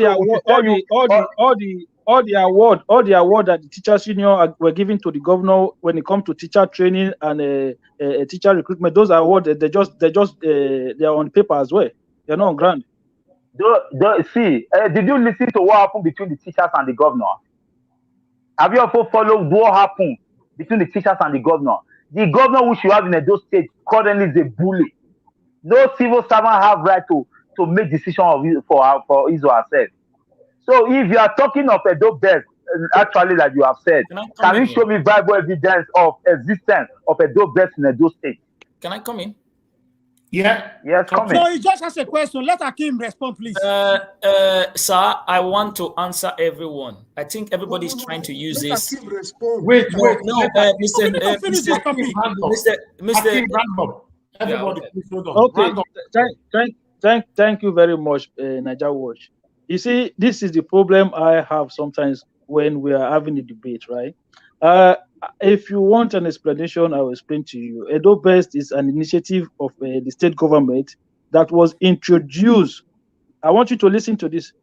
In primary schools, okay? Primary schools, they are only now they are trying to extend it to JSS, because you are talking about, when you talk just now, you were using secondary school as an example of what was going on. And this is where I ask you, you don't even know what Edo Best is. You don't know how it was even put into practice. It's only be operated at primary schools level, okay, to train teachers, to empower teachers, and make sure teachers are well equipped to be able to pass good information to students. What are you? What, I don't even understand. And then you come back and you start talking about secondary school. Meanwhile, the program has not even been introduced to secondary school level. Excuse. Are you telling me you know what Edo Best is? Come on, guys. Excuse me. Edo Best, as it is mainly for primary school, which I agreed on. But apart from that, it go up. Yeah, but you just use secondary school as an example. Excuse me. Excuse me now. I think we must. All of us cannot be talking. In the primary school, you are talking. Israel, hold on. Let it finish. Hello. In the primary school, you are talking. I just started with the secondary school. I want to throw light on the scenario, the problem which you have in the secondary school. For the primary school, sir, let me also tell you that children pay for exam. Children pay for FUSCA. FUSCA is 150 per one. We have also been to several schools. Even teachers in the primary school, in primary schools, they have what they call SBNC. SBNC, their duty indirectly is meant for parents, is to also employ teachers in primary school. They employ teachers in primary school. They also employ caregivers in primary schools. If you have children who are going to private school, government school in your locality, call your brothers and sisters in Nigeria. They'll confirm what I'm telling you. What I'm telling you. We have also tried to hold audience with the governor many times. The governor declined. In one of the questions I asked the governor 12 questions, 10 questions. We fought hard before we were even recognized, before we were allowed to ask questions. Thank you, leftists. You need to hold on right there. But before we move to Mr. Sam, please be patient. Let Israel talk to us. Israel, go ahead. Thank you very much. I can see everybody's rambling around something. There was a question asked, and whereby this thing all came into place, whereby everybody wants to attack this and want to attack this. We are all talking about the same thing. Let me just go like this. We are taking together. When we say taking together, everybody, we are going to come together, right? Nigeria was asked about continuity. I will borrow a word from the French. Those who speak French will understand. From the French-speaking part, it says liberté, légalité, fraternité. It defines as a set of values of life that means that most of us would agree with and form the foundation of a society we want to live in. So when we are looking at this in a broad space, it shows that everything we want, we all have to be taken around with it. That is the continuity we're talking about. Now, everybody's talking about Edo Best. We're talking about Edo Line. We're talking about this. We've not been able to employ staff. We've not been able to do this. We are going from right to center and all arrive at the point of all failures. Do you agree with that? So it means they have in their collective responsibility. Because when it comes to this, everybody wants to throw blow. Do you know why? Because everybody wants to maintain their principle. I always stand for one thing, and I believe everybody knows here. This continuity has never played in us, has never given us anything that will benefit us, even our generation. Rather that these people use it as a tip for tat or a game to manipulate each and every one of us, and that is why we are fighting right now.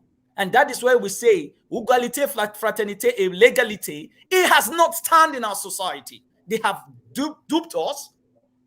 Everybody is saying Edo Line. And true, where is Edo Line? It's nothing to write home about.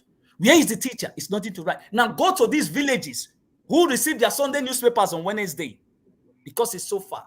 And they have primary schools. And most of these teachers are employed there. Some of them are seen as ghost workers. And we still live in a society like that. Are we being carried along? We have been neglected. and we are fighting for one principle, and this one is trying to make sure that this other one gets to the debate, and the other one is trying to say, no, let it answer it. We are all rambling around ourselves, but these people, and you fail to understand that these people have deceived others. Is it not time for us to now wake up? Why are we rambling ourselves? The main focus here is none of them has done this practice. They've all failed in their collective responsibility. So why are we taking it here? Thank you. All right, let's move on. Mr. Sam, talk to us. Good evening to you. Please, where are you joining us from? We can't hear you. Your audio is so bad. Oh, we can't hear you at all. Pardon? Are you hearing me now?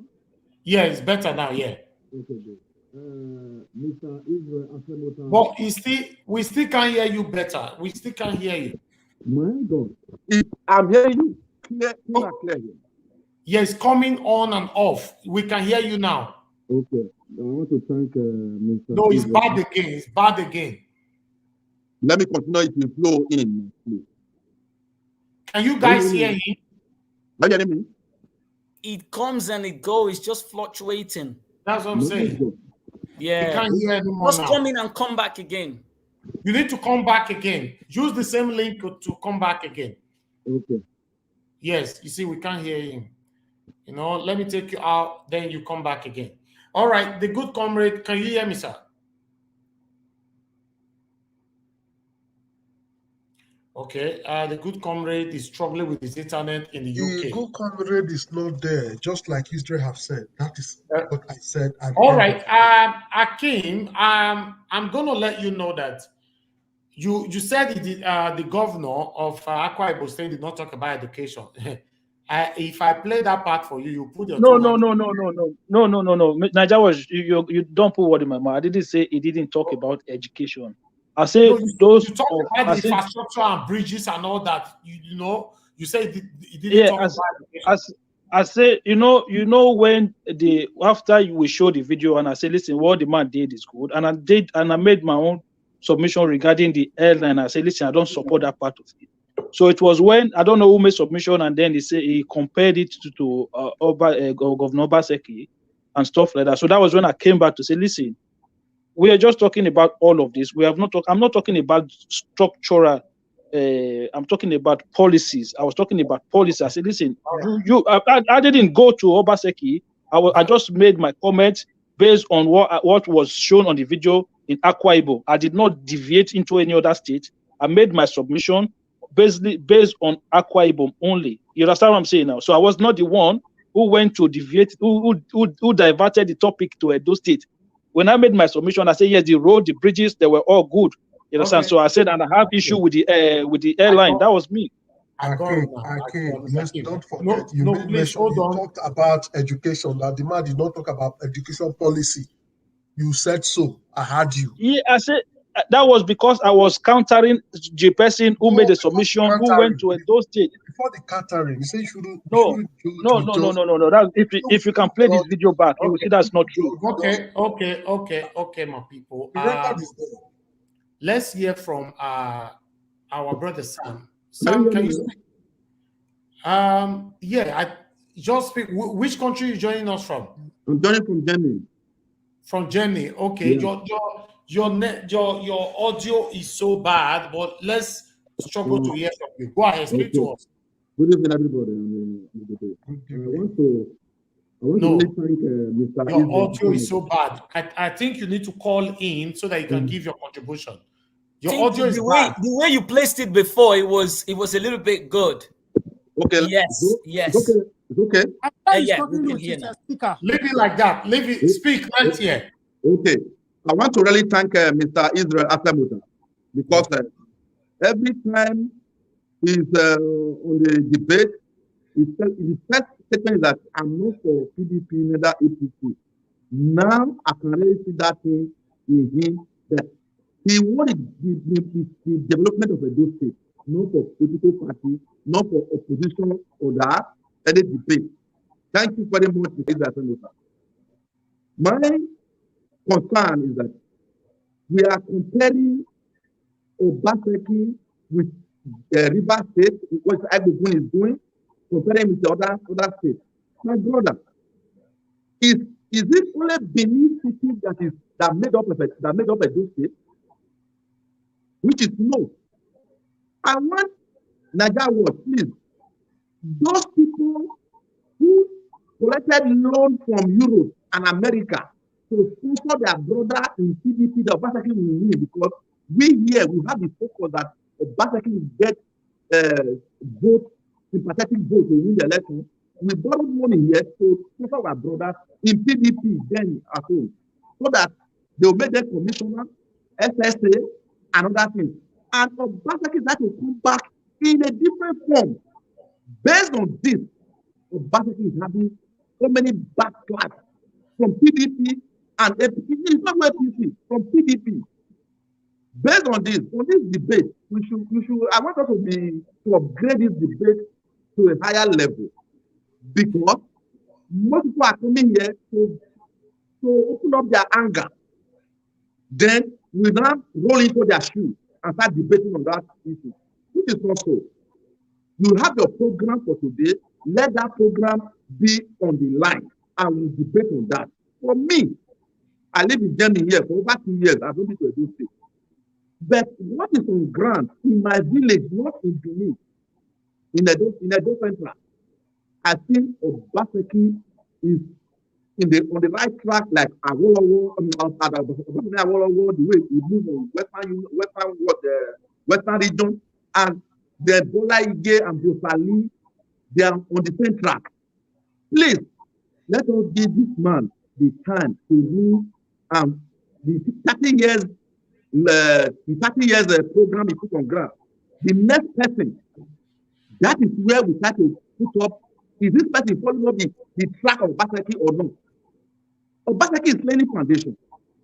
Obaseki, like somebody building house, you will not praise the bricklayer, but you go and praise the painter. Please, that is my submission. We should give this time. Forget these people. Let Obaseki go. He's trying. From my own area, I don't know in your own area. Please. No. You are entitled to your opinion, sir. You are entitled to it. That is our brother there, Mr. Sam, all the way from Germany. He said we should give Governor Obaseki some time. So let's speak to, let me see the person that we need to go for right now. Mr. Jimo, are you there, sir? Yes, thank you very much, sir. Thank you very, very much. Please talk to us. Yes,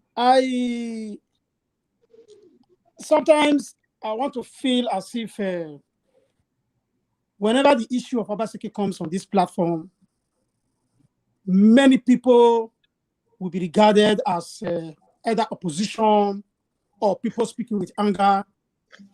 I want to say something. We are talking about the state of the nation. For God's sake, is Obaseki not included? Is he not a governor? If somebody, they played a video, the video has something to do with the performance of one governor. So we are debating it, no matter how we speak about it. There's something like anger. Let us just, because not that those listening to us will think that really there are people who came here for Obaseki. If there are people who came here for him, I'm not one of them, but I will always speak truth to power. Okay? Some of the insecurities we are talking about today, I mentioned that the governors had 90% of those in the National Assembly. They could use the National Assembly members to make to shape the president's policy. They can do that. For all the good policies that the federal government has made, like the autonomy of the local government, judiciary autonomy, none of the governors worked on that. So if we speak about Obaseki, he's included. He is included. And you don't want me to talk about Lagos State. I'm from Edo State. So when we are talking about state of security, after the federal government, I go straight to my state. And that's the way it is. Now let me go back to the issue of the state of the nation. I've said it before. We can speak from here till thy kingdom come. Even the Emmanuel Udom, the Fashawu and the Durotoye and the rest, they will never get there. Those who have the brain to do that will never get there. And those who don't have it are the ones that have the opportunity to be there. That's the way it is. That's the reason why we are saying revolution is the only way to all these solutions we are talking about. It doesn't mean if we can't sit outside, let's sit in. Don't go to work, sit in. And let's see how the oil is going to come. Let's see where they're going to get the money. So that's for me. So let us forget about whether it's Obaseki or this. We are Edo State indigenous, and we are talking about our state. Let everybody just keep an open mind. Thank you. Thank you. Thank you very much, sir. We have Brother Nice here with us. Brother Nice, good evening to you. How you doing? Yeah, I'm fine. Hello? Hello, Hello? I can hear you now. I can hear you now. Thanks for joining us, Brother Yeah, Nice. I'm fine. Good evening, sir. Good evening, everyone on the platform. Good evening to you. I guess you'll be listening to everything we'll be talking about, right? I just only heard what the last brother just said. The rest have not followed up. So what is the debate? The state of the nation, right? The state of the nation, the insecurity, the performance of our governors, Buhari's recent interview. We are talking about everything holistically. Okay. If I may add to the debate. You see, our president have already given a speech, Muhammadu Buhari. He said he has done his best for Nigeria. Yeah. That is to tell you that man have run out of idea. He don't even know what to do for that country anymore. The man he don't even lose hope. The man has already lose hope. I'm telling you. He said he has done his best. For a president to come out now to say the truth that he has done his best for Nigeria and he's not waiting for any appreciation from Nigerians. That's to tell you that man have already discouraged himself. He don't know what to do about the country. But what I don't understand, if a leader is in power, you don't know how to solve the problem of the country you are leading. Why can't you leave the place? That is the reason why I respect this white leader. If they will resign immediately because they don't know how. For them to stay there to be disturbing they don't know what to do. They don't have any idea what to how to lead this nation anymore. They will just prefer to resign. But why Africa one is different? That is my question for now. Thank you, Brother Nice. We'll come back to you again. Let's see if we can talk to the good comrade now. The good comrade is struggling with his internet in the United Kingdom. You know, sometimes when I struggle with my people say, you there UK, man, son, the good comrade now. For the past 12 hours, I'm not to the struggle with the good comrade. Hello, sir. Can you hear me? The good comrade, can you hear me, sir? Good comrade. If good comrade is on, he would have responded. We all know him. I don't think he's hearing you. I believe the network is bad. But going by that, let me quickly respond to our brother. What's your name? The new man that just came in and mentioned that is from Esa Central. That Benin City alone is not Edo State. Okay, that's Brother Sam from Germany. Yes, that Benin City alone is not Edo State. You see, and you went further to make some instigating statement that says some people are PDP or APC or are against the governor. Let me tell you, this is my Child Watch platform. I am not an APC. I am not a PDP. I'm a human rights activist. I am from Esa Central. I don't know how Esa Central has been better than a Benin City that you just made mention of. That by you, your own local governments, by you are entitled to your opinion. I don't know how Esa Central by now is now better than Benin City, our headquarters of the state, by your statement. But I don't want to go by that because I only just want to correct you that you shouldn't have gone further to say some people are sponsoring or for or against. We are all entitled to our opinion. And what you met us talking about is the state of the nation. And it came to the extent that we need to compare. And when we are comparing, we now try to introduce, relate it to our state. From what we saw on the video, none of it is in our state. Even the MOU policy that one of us tried to defend is not effective in our state. I'll ask you to do a personal work. If you have a friend, tell the person to go and do videoing and give us evidence. We'll talk by evidence. What you think they have done, how much they've used, and how it has been better for us. Just like the last caller have said, a lot of them have run out of ideas. They are there, they don't know what to do because they came with one mind, the mind of becoming the leader, a tyranny leader, a criminal, an executive, a looter. They didn't come to serve us. A lot of them didn't come to serve us, the people. They came, and the moment they get that position, they go to churches, they kick cow because now they want to steal. They're all criminals. So when you say give somebody a chance, I don't know the chance I don't know, because in the first tenor, hold on, let me finish. In his first tenor, he says he's just going to do one tenor. And he's a technocrat. And who brought him? I don't want to go back to that history because we all know the history. They've all failed us. We are saying that all we need to do now and what we need to do, just like the last caller have said, and I said it before, that even the few ones that have idea that are doing something a little bit good, they will not give him that chance if it is not in the carcass. If it does not follow, if it does not eat that forbidden fruit with them and fraternize with them, he will never get that ticket or frustrated. You know, our president, do you know what he said? He said his own candidate that he's wishing to succeed him, that he will not reveal the person. That if he reveal the person will be assassinated. Are you aware of that? That's the president of Nigeria. He has told us that he has somebody in mind. Yes. That he will not for now, he's going to keep it secret, meaning he has somebody in mind that, yes. He said he has somebody in mind that is not going to reveal that person's name, that when the time comes, that if he says it now, before 2023 election, that person will be assassinated, they will kill him. Before the president that have lost went to say that, he still have some sense of reserving somebody that he wants to put, that he knows that if I mention this person, they will kill him. Nigeria is on autopilot.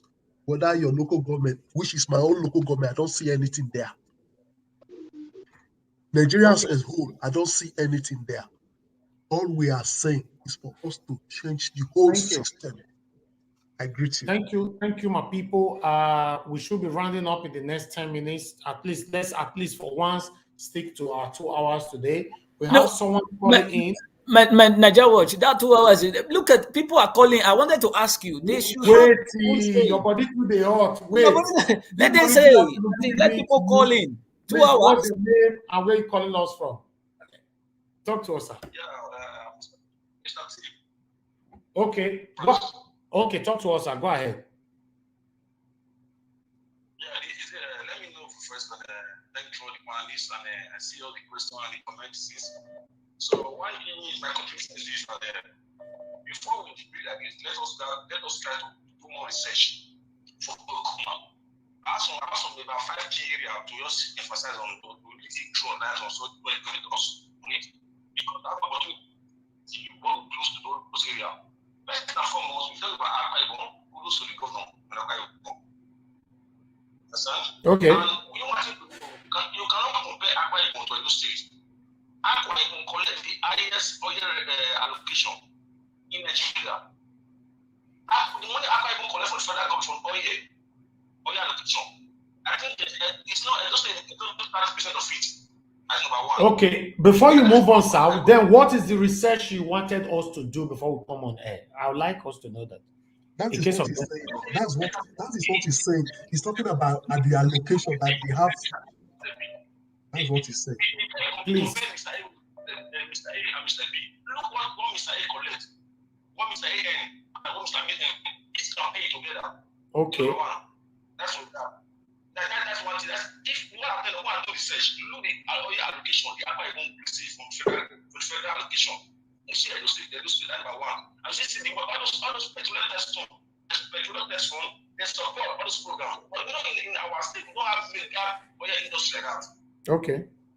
That's number one. Then, let me come into the education aspect. We must have outside the truth. I don't think in Nigeria now, no anybody has the foundation of education than Edo State. If you know what the guy knows best, the guy knows best now, that's it now. It's going to be for efficient benefit because the one government that I respect the governor because some people that go to initiative to the university or to the secondary school, no, they must let's bring for the foundation. Those people that get this thing from the primary school, when they get to secondary school, it'll be easier for them. They went now, they come say that to the junior secondary school. For the junior, we go to the senior. For senior, we now go to the higher session. That's for that. Yeah, if we talk about the bridges, I might not have like a state. If we go to bridges, if we with outside the truth, if we say let's go begin to create bridges on the city, yeah, yes, you got to cost more kiosks, no bad. And those they only need, we only need a few bridges. Understand me? We need bridges, but not like few in some area to connect some local government or to connect some communities together. That's what we need is to spread more because those they have the network, the road network all in the system. So how do we need to pray for the government to get more money to link more road and stretch the road? How do we need for those cities to create more cities? All those issues of land that we stop because so but are they doing it now? That's what I'm saying. Or are you talking about prospective governor? Yes, now I'm talking about the prospective governor and the idea. And number two, I'm talking about the prospective governor and what the from my own mind, what the government is doing. Right, there's one local government, one community. It was made a step as some last year. I say want to create some city. I said, yeah, this one is just, you know what the state one. I don't say no big bridges. That's what I'm saying. It's to create more city. Okay. All right. Thank you very much. Thank you very much. We are learning from each other. So I think that our brother, I also learn from him now because. Please. Oh, I don't already press Sam. I don't lost you there. Sorry. Please call back, caller. Mr. Henry, sir, talk to us. Good evening, sir. Good evening to you. Good evening, all the panelists. God bless you for your time that you are spending to educate us. Thank you, sir. God bless you in Jesus' name. Amen. Amen. Thank you very much, sir. Happy New Year. The same to you, sir. The truth of the matter is that when somebody did something that is good, sometimes let us praise the best. Actually, Nigeria as a whole, they are confused.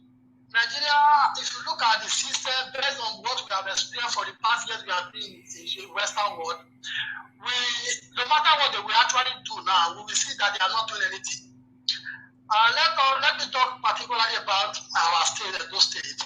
If we have seen somebody like Obaseki for the past 16 years till now, I think that state would have been something else. You understand? Would have been better, right? The state would have been better. Yes, would have been better. I would have gone far in development. Yes, because there's one panelist that just said something. He said, Obaseki is laying foundation, which is the same thing I told somebody a few days ago. You understand me? Yeah. So I cannot say I think I respect this Amausa for his very great work that he's doing for Nigeria world. But I think this evening I'm disappointed in a way that he have never seen anything that Obaseki has done right or done well in Edo State before now. So do you mean all these things that Apostle Alfred is showing to us is a fraud or is a scam? We don't understand. So those things are not in reality.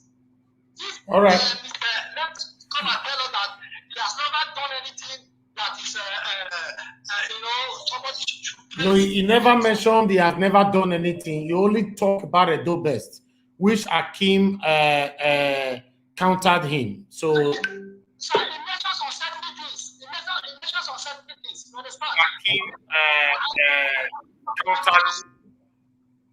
Okay. Yes. All right. Go. For the past 6 or 7 years, 6 years now, or 5 years ago, I've never been to Nigeria. But with the thing that Apostle Alfred is showing to us, we can see evidence. Okay, this man came to that day to speak to we that is in the diaspora. Over 20 or more, less than 20 people were in Zoom with him, asking him questions. We watched it live. We showcased that program. I never saw any of us who asked him and he could not be able to answer or to counter him that this question you just answered is not invariable. We never saw such a thing.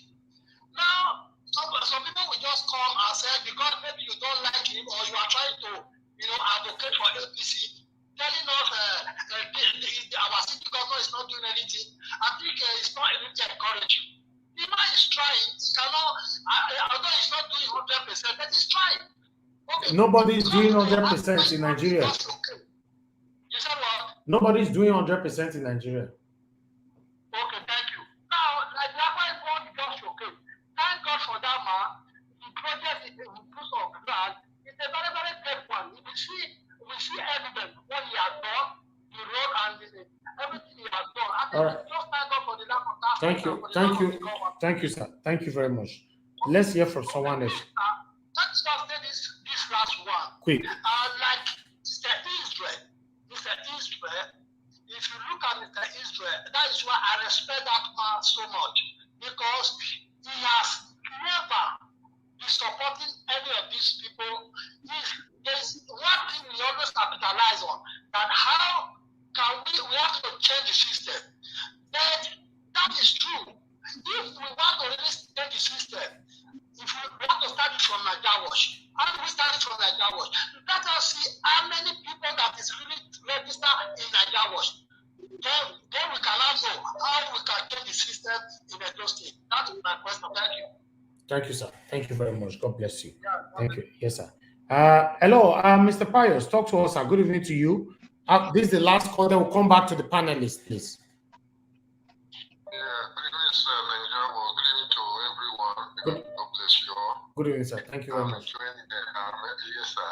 In the series, probably saw today, I watched everything from the beginning to the end. You understand? But one something I'm saying about some of our brothers, when we see the truth, we should always see the truth. That was something I like Apostle Alfred Lucia. Because sometimes he show you what Obaseki have done. Yeah. If Obaseki is not doing something in the other side, he will still say it. That is true. But how does my brother, when my brother was talking, there is nothing I can do best. My brother, I'm just shocked. We are talking to the whole world. We are not fools.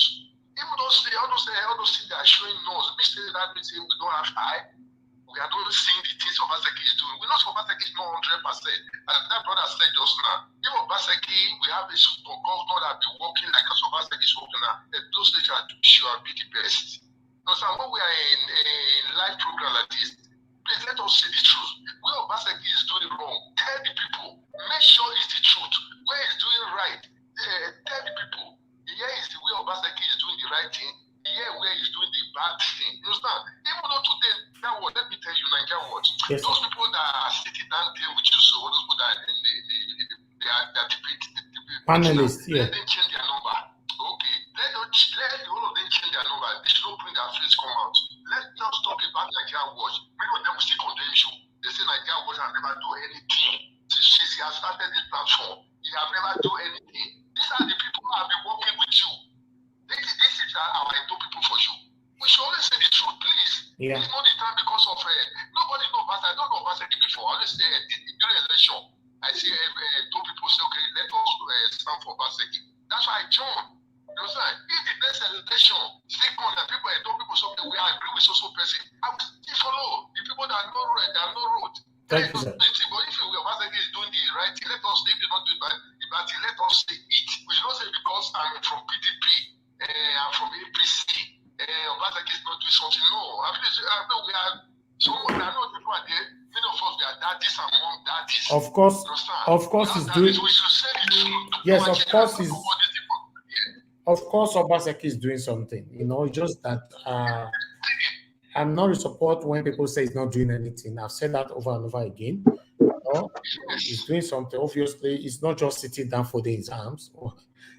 Thank you very much, sir. Thank you. Thank you very much. God bless you. Thank you. All right, we have Joseph, Mr. Joseph on the panelist. Please hold on for a minute. Hello, sir. Good evening to you. Thanks for calling us this evening. Please talk to us. Good evening to you all. I'm Mr. Joseph calling from Deutschland. I thank everyone that have been speaking about the state of the nation of our country. At first, the speech of the president. Are we saying we condemn everything the president has talked about? Or we have some things that we specify that we are condemning on what he has talked about that we are reacting to right now? Because as for me, the president made mention of some policy that he has put in place for the state governors to accept this policy to go in the way of the people, they refuse. As for me, according to the president, those policies will make us to easily tackle the issue of the insecurity, which is the cause of everything that we are talking about today. The inflation, the downfall of our economy, the underdevelopment and others, the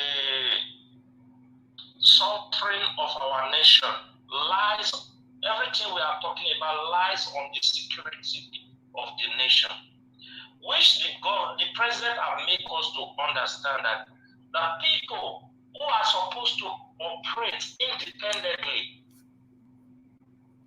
they are not giving them the opportunity to operate. Who are these the governors?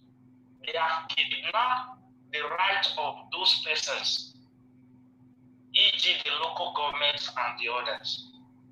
Thank you. Do you want to speak to me? No, go ahead. Okay. Now, if we cannot give opportunity to the right people who have the connection with the people on ground to operate independently, don't you think this is the greatest problem that we have in Nigeria? That is for the president's speech. That is what I pick in all what is said. Now, going to the state of the nation, I just think that 20% or 25% to 30% is what will be allocated to the federal government. When you are talking of the state of the Mr. Joseph, I think we lost you there. Okay, we can hear you now. Go ahead, sir. Please, round up. Okay. I said, if you talk about the state of the nation, 70% or 75% should be allocated to the governors. The blame. Now, why am I saying this? During the election, the governors will go from community to community, from unit to unit, from ward to ward. Yeah. They will collect the plight of the people, which they are supposed to implement when they go to government. But when they go to government, they will ignore it. Now, when we want to contest for presidential, now, the president will only go from stadium to stadium, which the president does not even know my local government. He does not even know my ward or my unit or my community. Now, who knows all these things is the governor and the local government chairman and the councillors. Yeah. Now we are allocating blame to the president alone. That is the cause of the problem of the nation. That is not true. The governors, they own 75% of the problem of the nation. The question is, have they been getting the money to solve this problem? Yes. What have they been doing with the money? That that is what we don't know. So we should face the fact, if we want our nation to be good, let us face our governor. You listen to Governor Udo when he was speaking. He said after during his campaign, he went from community to community, from unit to unit, from ward to ward, local government to local government, to collect their plight. What is their problem? This is what is utilizing now as a governor. If this can be done by each governors, it will go a long way in the life of the citizens. This is my own contribution. Thank you very much, Mr. Joseph. Thank you. I appreciate you. Thank you. All right. A lot of people were still trying to call in, but please just hold on. Let's go to the panelists. We have, okay, the Iris Ward is calling us. Let's talk to the Iris Ward. The Iris Ward in the building. Good evening to you, madam. Talk to us. Yeah, good evening, my people. Good evening, all the panelists. Thank you. I'm just calling to contribute something. Thank you. You know, about our people in diaspora, especially. Because Mr. Israel said something earlier, and Mr. Leslie, that we need to educate our people. And we have been saying this thing, shouting this thing over and over again in this program. Some say revolution, some say educating the people. Okay, let's say we are going through the path of educating the people in this platform. But what baffles me is that we see the system of Nigeria today. Our young people, our youth, they believe in this thing they call microwave money or whatever. They are busy killing people, slaughtering them, taking their parts, doing whatever they are doing. So the rate of killing right now in Nigeria is alarming. Okay, now people that are into such system, it's supposed to be our duty, people that are living in diaspora, that understand what is, you know, what is educating people, that believe in talking to people, enlightening the people. But I am surprised that most of our people in diaspora will still call in and come and tell us, when people that are on ground and telling us what is happening there, enough that is not being done in those states, they call in and they come and tell us, give time to somebody that don't have time. We should clap hand because they are changing bulb of the street lights. We should clap hand because they are doing roads that we use hand and take roads like bread that is soaked in the water. We are not saying that Obaseki is not working. It's doing something, of course, but what is really the very important and a very tangible something that they can come up and tell us that this man is doing? I just want to plead with our brothers and sisters in diaspora. We should please come together and let's educate our people. We should stop this issue of clapping for the little that the governor in Edo State is doing. We should stop it because that is not what you are enjoying in the Western world you are living. You are not contented with just the street lights they did in Europe or just the road you are passing. No, you have 24 hours power. You have 24 hours good water. You can even, there are some places they drink their tap water without they don't buy water from the supermarket. You can forget your door open and sleep without fear. The other day it happened in my house. My son forgot to lock the door. We slept like that. We noticed in the morning that the door was not locked. You can't try that in Nigeria. A lot need to be fixed in that place. You can see our president talking, he's confused. At the end of the interview, he was telling us, he told the journalist that, thank you for the punishment. So coming out to speak to your people is punishment. You can see the state we are. So therefore, please open your eyes. Talk to Nigerians, talk to our citizens with what you are seeing in where you are living.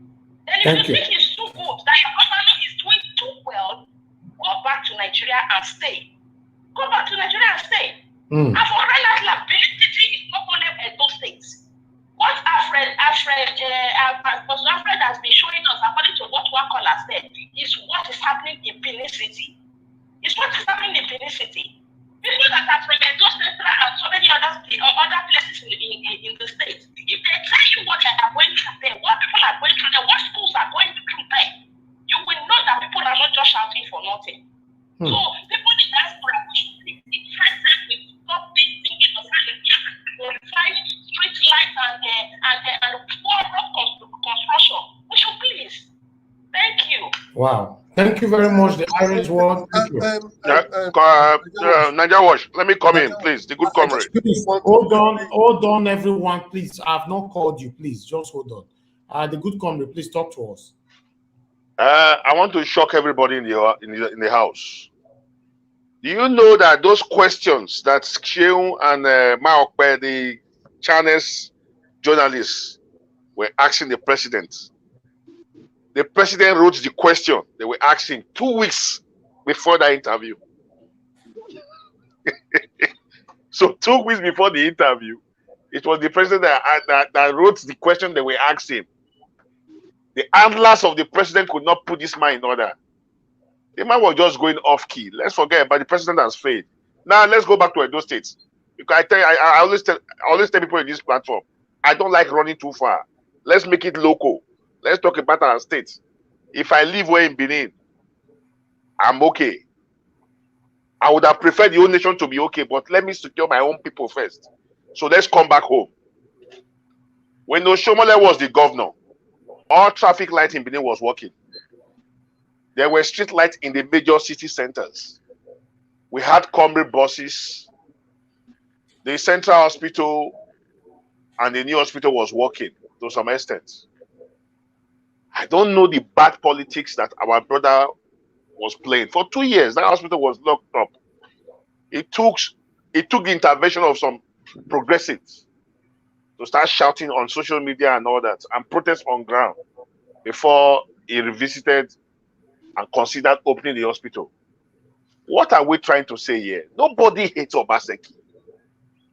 There's a danger now, I'm saying. There's a trend. Edo State, we have never been divided like this in the history of our states. When you make statement now, they are listening. Is he a PDP agent? Is he for APC? No. The governor is the governor of the entire state. Before the election, the governor traveled across 192 wards. He went first hand to meet the people, different localities, different communities, to hear from them first hand what are their plights, what would they like governor to do for them. But the governor has won now, he's in office. Apostle Yunusa is doing a great job, but he's only showing us what is happening in Oredo. That is why I keep telling people, I'm an Edo man, I'm from Oredo, but we don't need to be selfish. We don't need to be wicked. There are 192 wards, 18 local governments.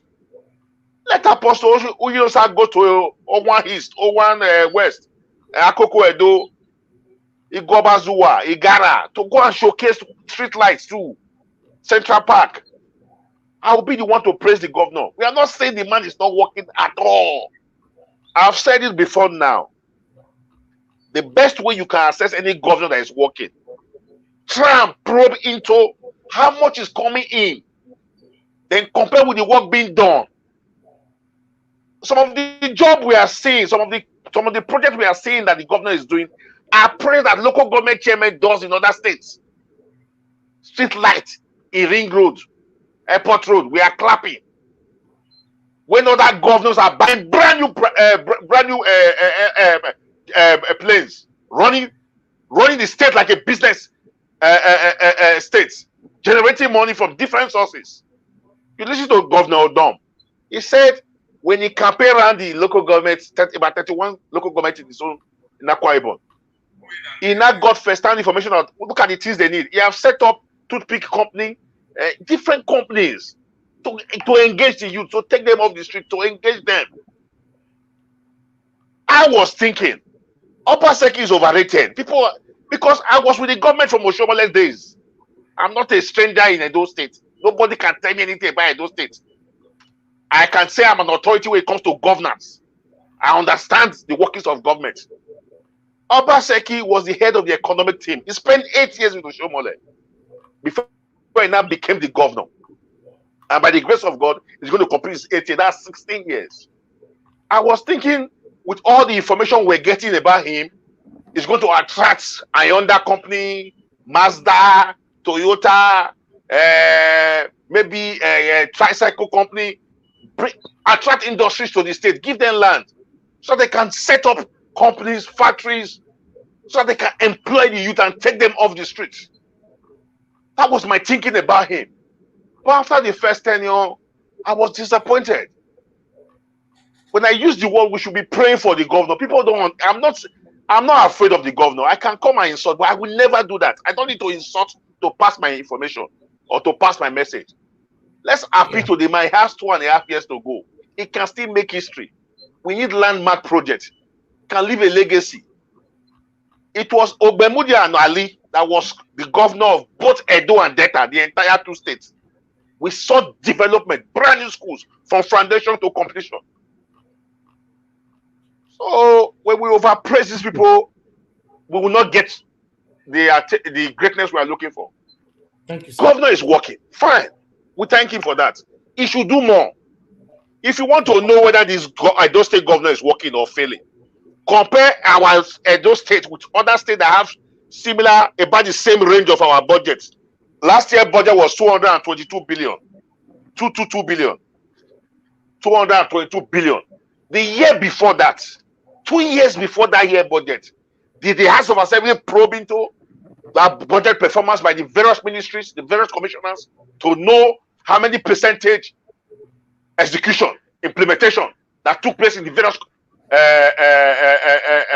ministries? No, that is not democracy. If Nigeria is to attain greatness, I want to posit something here. I would have preferred that if the governor is a PDP man, the House of Assembly should be APC, so that there will be check and balance. That's the only way we can move forward. If these politicians cooperate, we are finished. It is when they quarrel that we get to see information or know what is happening. So we want to appeal to those who are supporting Obaseki or who hate Obaseki. We should put party aside. It's our state. We should first of all see the state like our own. We don't need to insult to pass our message. Apostle Yunusa, like we said, is doing a great job showcasing what the governor is doing. But again, none of us that is praising the governor even know the cost of all those projects. Is it wrong if we know the cost of those projects?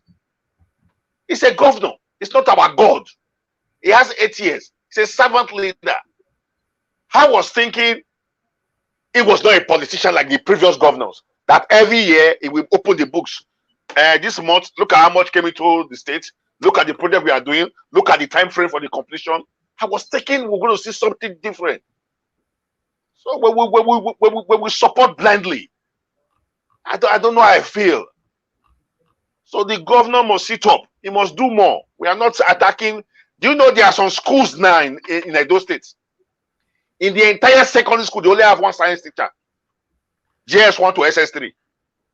There are some schools now. There are some communities, some local government in Edo State now. If the nurses and the doctors have to carry out an operation or any treatment, they use lantern and candle. What are we talking about? We should see. Anyway, I pray another governor should come and use 3 members of House of Assembly to rule Edo State for 8 years. We must clap for that same governor. Can I come in, sir? So, my brother, can I come in, sir? Let's share. Thank you, the good comrade. Thank you. Can I come? Please talk to us. Yes, thank you, guys. Sorry I came a bit late. I greet you guys. I greet everybody. I don't know. People in diaspora, you know, I love you guys. I don't know if it is the back of the interview of the president that you listen to, or it's another interview entirely. If it is different from the interview that we listen to. Because the president I saw there, he was talking about, he said if the youths are making noise, or if people are making noise, they need a better deal. He's seeing Nigeria as a deal. Fixing Nigeria as a deal. He shamefully referred back to 1966 or 1967 Civil War. He went to jail for 2.5 years. Look at the off point. This guy is not a leader. So is this what he wanted to do when he contested 4 times before he became a president? Brothers and sisters, you in diaspora, is this how a country is run? Do you have bad roads like we have in Nigeria? Do you have electricity cuts like you have in Nigeria? Why do you sit down and praise bad things? Why do you just wake up? I don't know if KFC or hamburger can turn somebody's head or something. But man, this is not how to rule a nation. When you see something, nobody will fight you. You are far away. Say it how it is. Don't blame people who are complaining, who demand answers. These are Nigerians. They are not citizens of Ghana or Zimbabwe. They are Nigerians whose parents, grandparents, great-grandparents were born in Nigeria. So why are you talking about you are attacking this one, you are attacking president, you are attacking, somebody said the governor was online, people did not ask him things. Me, I was even regretting that period. I was not online. I would have asked the governor of Edo State, why is insecurity a problem? You know me, I'm fearless. I will just ask him straight, why do you take joy in drinking the blood of Edo people? Because when you are quiet at people's deaths, you are drinking blood. You are a bloodsucker. I will tell him straight. How do you look back 8 years down the line when you leave power and a lot of lives have been lost under your care without investigation, without arrest, without interrogation? So how do you sleep as a governor? That extends to Buhari. So if we must move forward, you must tell yourself the truth. Wherever you come from, whether you are in Japan, whether you are in Canada, whether you are in New Zealand, you must look around you. Is that how a country is ruled? I'm not saying the government should change in 8 years, but at least they should build on things they came to meet and correct past mistakes within that 8 years. I heard a woman calling. That woman, may God bless you. You complain about, Benin City is just Benin City, Obaseki is working. We are not hearing of Ekpoma. We are not hearing of Auchi. Me, I'm only concerned about insecurity. The last guy that spoke, the good comrade, spoke about accountability and transparency. I don't see it in this government. In as much as it had my road in Ubo Road, what's it called? Amagba community. It linked it to Airport Road. But that does not make me selfish. What about other people? And these monies are just vanished. The loans, the China loans, the Brazil loans from the presidency, even the governors are doing the same thing. So don't sit down in America or in Canada or UK and start saying things you don't know. Winter, cold weather, KFC doesn't make somebody forget where he left off. It's not up to 10 years. Some of you left. Things are almost still the same. There are no difference apart from few tarred roads. They are launching programs until a leader. Bro, listen. If you want to pass your message, don't insult people in the panel. I'm not insulting. For me, I'm not insulting. No, I'm just telling you. Don't use that word. Don't use that word hamburger. Well, what they eat in Europe, wherever they are. Don't use those words. No. It's not insulting. He needs to speak in mind. Let him continue, please. No, you can pass your message without it. Are you eating hamburger? That word is disrespectful, bro. It's generalizing. I'm sorry about that. I'm sorry. I'm sorry. Can I continue? When the truth is being said, people are comfortable. I'm sorry, man. I'm sorry. So the point is this: if until a leader affect the life of the common man in the street, I don't believe in 30 years projects that Edo State people will benefit in 30 years time. You are laying foundation of the future. I can say a little. You are laying foundation. People will just die of hunger, insecurity. Is this how to be a governor? You cannot make arrests for the whole world to see that you took action against the kidnapping in our express road, even if it's a national problem. You will not do your bit like other states are doing their bit. Me, I will not take it. I will not take that for good governance. I respect what Apostle whatever is showing all over the place, but for me, so long people are still being kidnapped, people are still being killed on our express road, robbers are having free day, kidnappers from the north, all the states surrounding Edo State have caged all these northern bandits into Edo State, and we are not doing anything about it. There is no opposition to speak about it. There is no House of Assembly to checkmate the governor. The government is just keeping quiet because it's the executive. I deserve to be protected. I deserve to ask questions. If you think people can be bought over, not me. For me, it should speak about insecurity. It should protect lives and the property of people in Edo State. Nigeria Watch, please, quickly. This is a good comment. I need 2 minutes. I want to pose a question to all of us in this platform, please. It's a free information. It will help us a lot. Edo State have how many local government? 18 local governments.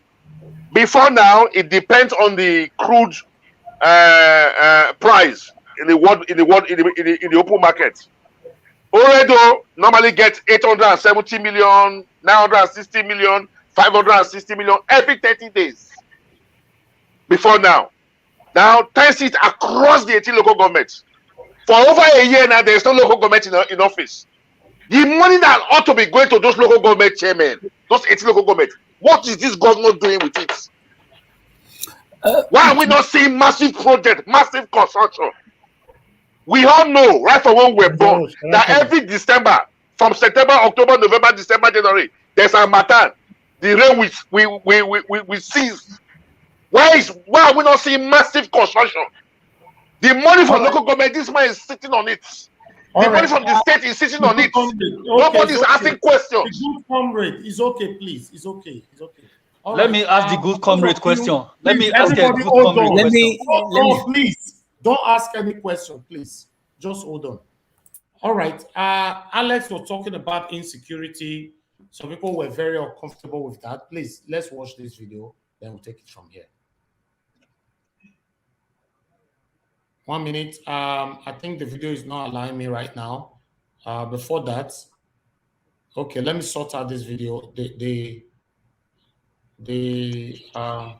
Okay, it's not coming up. Can I come in, please? Yeah, go ahead, Israel. Talk to us while I sort out this video. Well, I've listened to everybody right now. It's still very sad that when we begin to think about a future solution or ways to put in what is called a necessity, and most of our people are still taking us back. You know why I say this thing? My people, listen very carefully. I've continued to say it. We have time to galvanize, to say we should ask this one question, we should ask this one question. I want to give you guys a very simple logic of how these people has deceived you and continue for you to continue to hang on them, and people begin to ring their bell. Now, every countries you live in, everybody that is talking on this panel right now, every countries you live in, the gutter. Do you see gutter? Yes or no? The answer is no.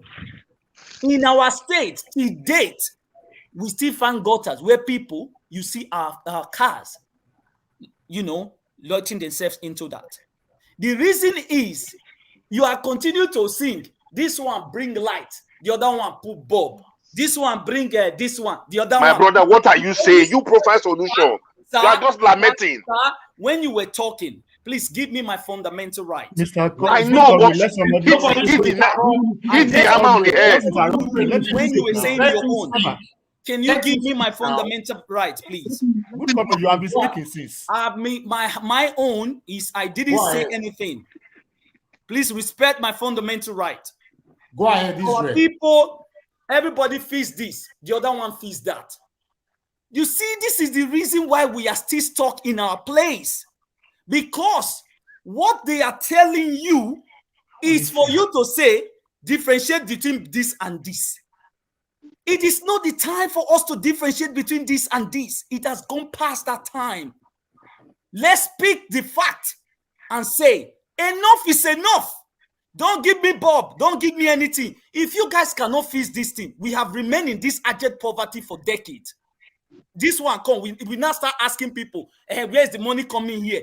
The other one went to build, nobody's asking. The other one went to build, nobody's I don't need to ask anybody again. It shows that myself as a citizen, you have played with my right and you have made me kind of open my eyes. Why am I going to be asking you for you to? The reason why everybody wants to ask, why are you going to ask questions?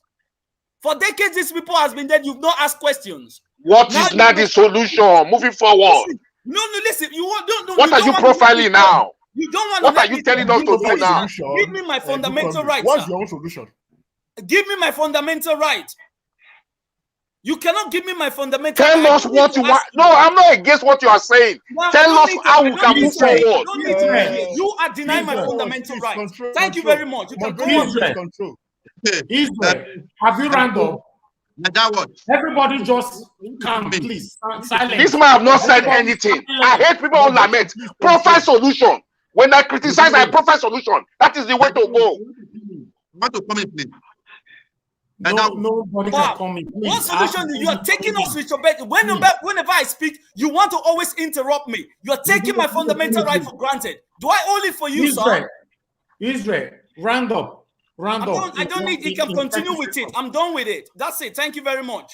Can I come in? All right, Mr. Sam, go ahead. Okay. Thank you very much. We can't hear you. Your audio is very bad, sir. Please don't You're not your audio is bad, sir. Mr. Sam, you need to walk. If I were you, turn. Mr. Sam, can you take it outside, please? Go outside the house. Your audio is so bad.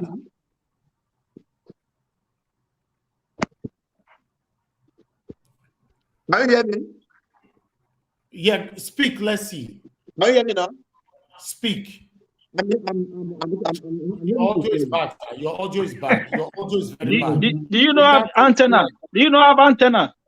No. His audio is so bad. Let someone quickly replace him because of time. Is brother Nice? Let brother Nice. Brother Nice, go ahead. Talk to us. This is Victor. Okay. For me, like the brother that came before, when he was talking about our leaders, we need to appreciate them. That the people in the panel, we never one time appreciate our leaders. I think he don't used to follow our previous broadcast in this place. That's the reason why I said so.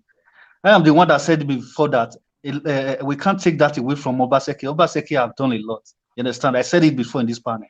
So if you don't used to follow, you have to follow the previous broadcast in this place. So what we are still saying is that what is the problem? Why our leader? Why are they getting it difficult to develop that state, that nation? Why?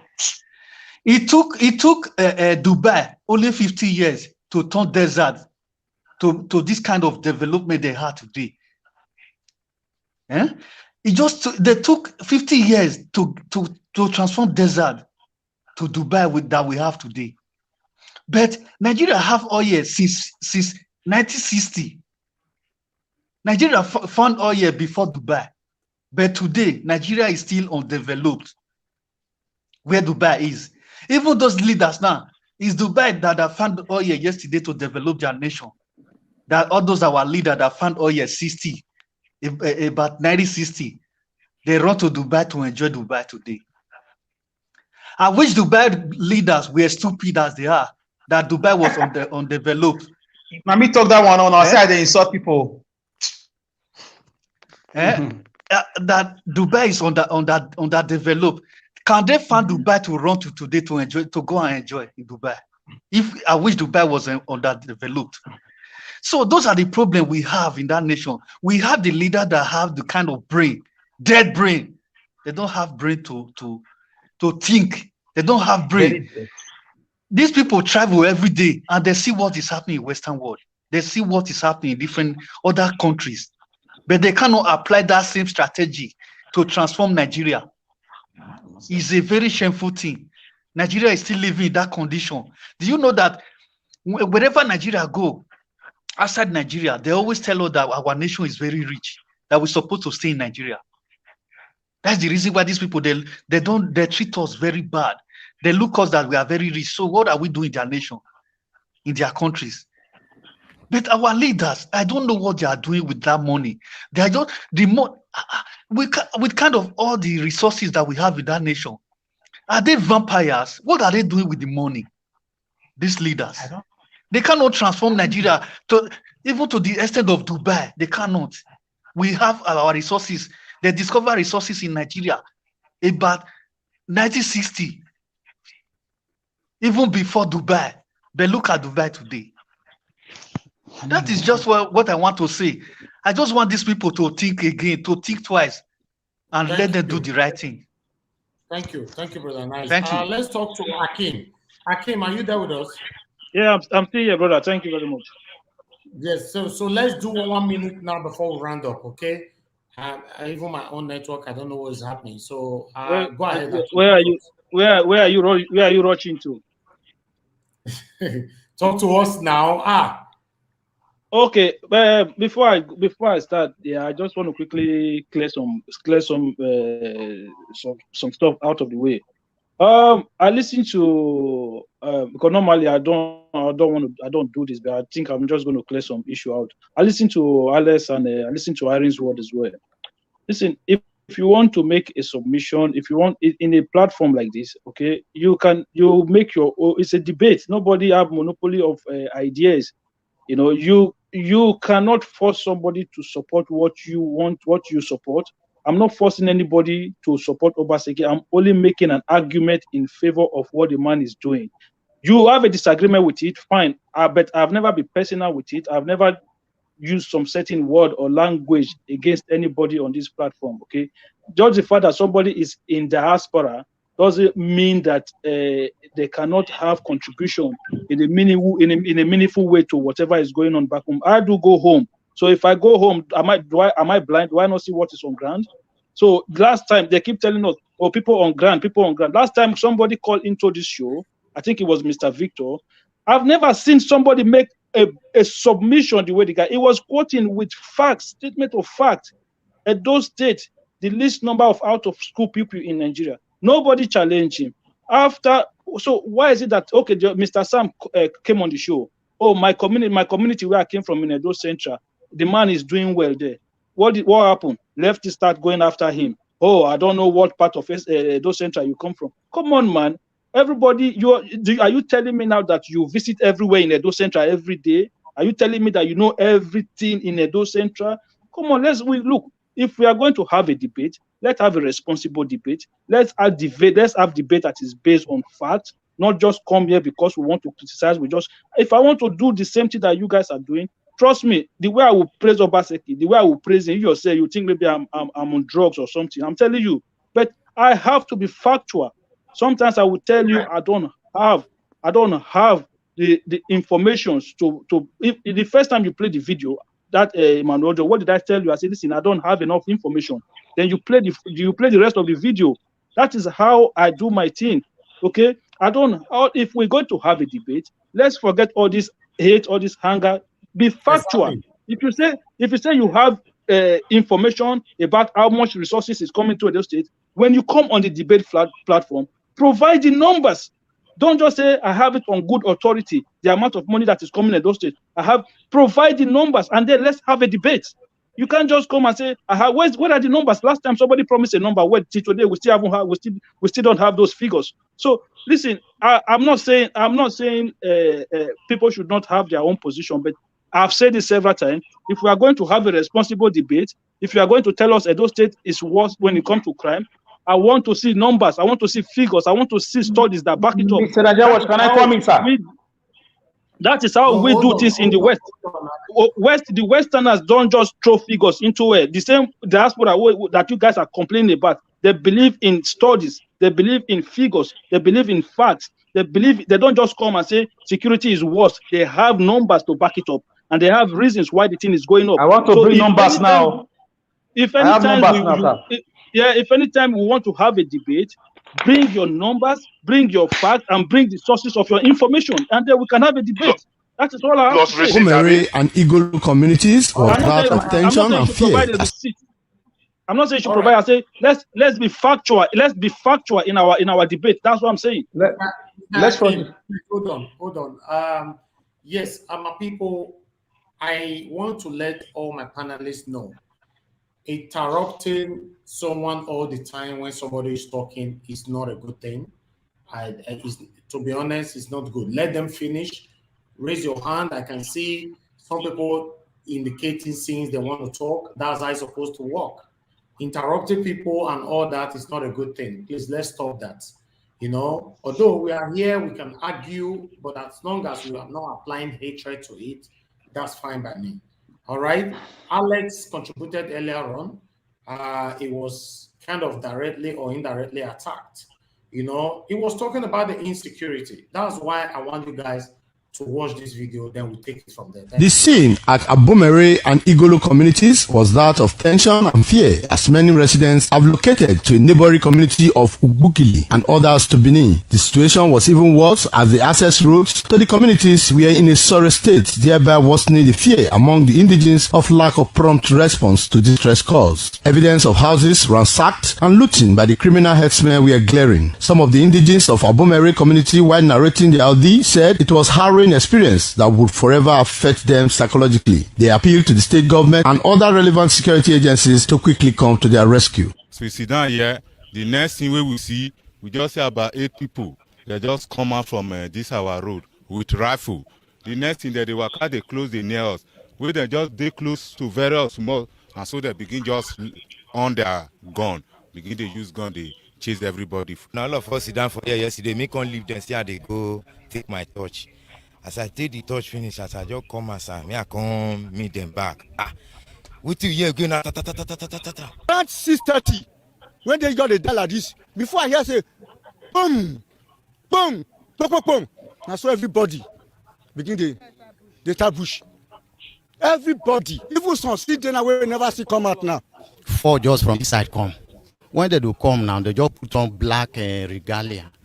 Now I come observe, I say, which people do come so? Now our former chairman goes, say be like saying herdsmen, say more no run, more just sit down. As we just want sit down like this, now they just begin shoot. The situation was not different at Igolo community, as the entire indigenes have abandoned their houses and fled after the invasion and looting by the criminal herdsmen. Some of the indigenes said instead of living in fear 24 hours of the day, it was better to relocate and hope that the authorities will come to rescue them soon. People were outside, just few people outside. Then group of Fulani herdsmen dressed in military camouflage stormed the community with assaulted weapons, started shooting. God, everybody started running. The man worry about him because my people will do my knock by. I mean, when you gave me not to know. When I work and say, why you bought go back. You know, we have also know, and we're Fulani no. And then what you see, could do when my can work with it. My work with it. All right, my people, I will stop that right there. The reason why I'm playing this video, for some of you, when we criticize the government, some of you automatically turn it. Please, everybody mute yourself. There's a noise coming from somebody. You know, mute yourself. Just mute yourself. You know, you cannot be playing the video and we are hearing what you are playing on your background. You know, we always attack ourselves whenever we talk about the government, which is very, very wrong. You know, this is wrong. Everybody have the right, constitutional right to criticize the government, to ask the government to do more for us. These people that we're talking right now on that video, they are human beings. They live in those states. You know, they are passing through some insecurity situation. They are crying out. What is the government doing about it? At the grazing law, as we speak to now, what is the government doing about it? We're talking about the insecurity all the time. People attack you and start saying, applying emotions. Please mute yourself, Mr. Alex. Don't unmute yourself anymore. Your noise is coming out. You know, people start saying, give governor time. Governor is trying, applying emotions to everything all the time. It's not right. You cannot be applying emotions when you are saying, when the realism is just right there on our faces. Say it high raise. You know, this doesn't mean the governor, if he wants to love you, he's not going to love you. If he wants to hate you, he's still going to hate you. Say it high raise. The insecurity in those states is alarming. People are crying out. That's ITV now. If it was Nigeria was reporting it now, people would say, oh, Nigeria was meant to plan with people. Nigeria doesn't like Obaseki. That's ITV. What can you say about that then? So I'm going to move to Midwest people. He's right here with us. Good evening to you, sir. Midwest people, talk to us, sir. Unmute yourselves. Midwest people, Nigeria has been here since. Who is that? Victor. Oh, Victor. Okay. Victor, let my brother Midwest. Let Midwest go ahead first. I'll wait. Midwest people, please talk to us. Okay, Mr. Victor, thank you very much. Good evening, everybody.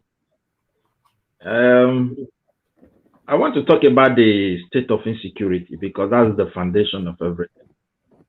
When a nation or a state or a particular area in a country is not safe, people will always abandon the place and seek refuge elsewhere. It's normal. So you can see what we have been talking about. Our people, they really want us to keep clapping. And at the end of it all, we will become a victim of what we are clapping for.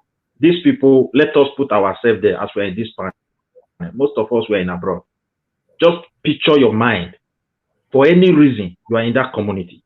Because most of us in abroad, we grow up to know our community those days when we're growing up. No matter the words that we have. Like you are a son of Edigini, that doesn't mean you don't know your village.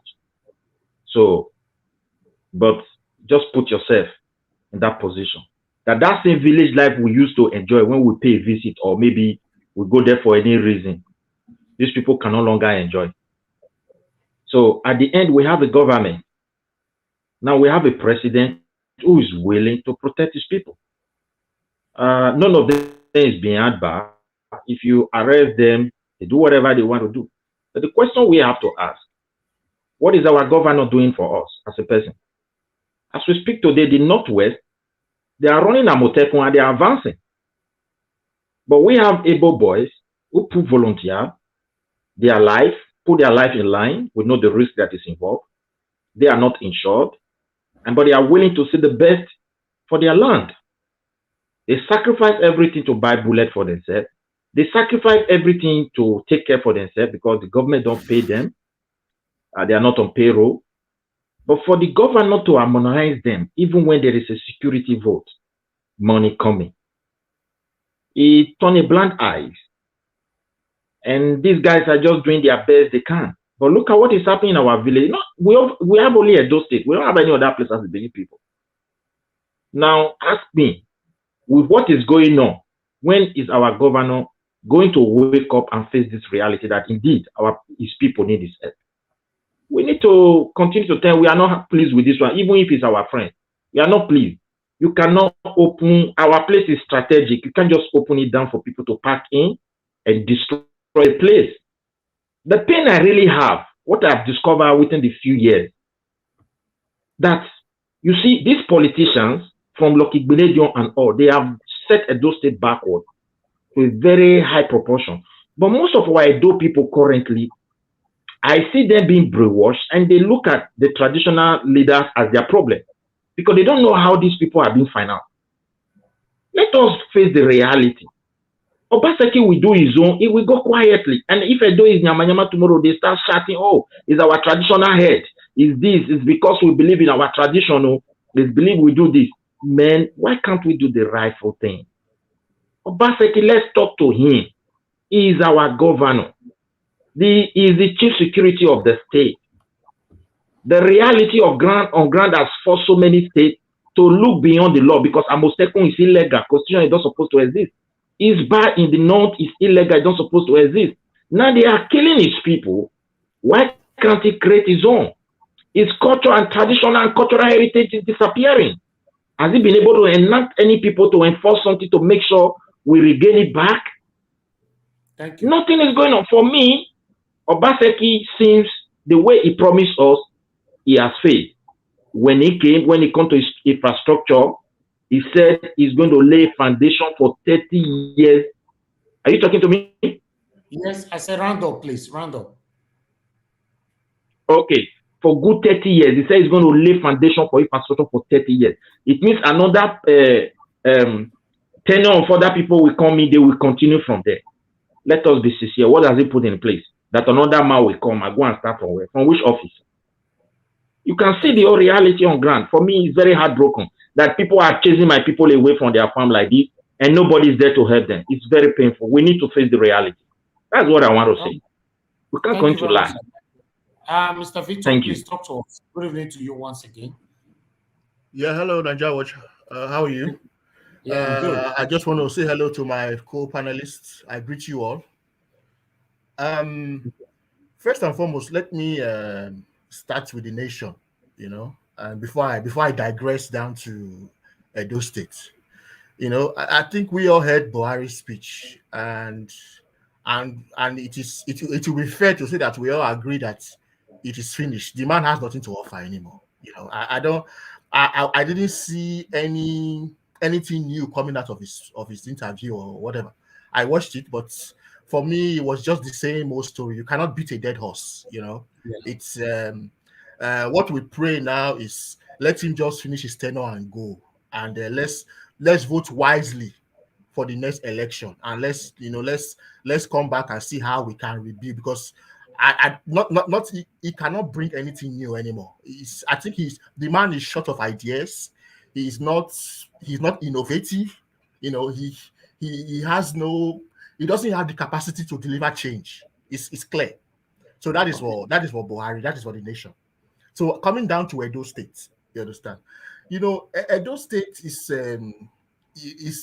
a very funny story. It's not fun. Let me not use the word funny story. It's a very peculiar story, because the present governor we have now, Obaseki, we all know the story around is coming from APC to PDP, the politics are played and all what went around him. So, but I don't want to dwell on that. We all know the story. But what I would say is that, I've been listening to the co-panelists talking about Obaseki and all that.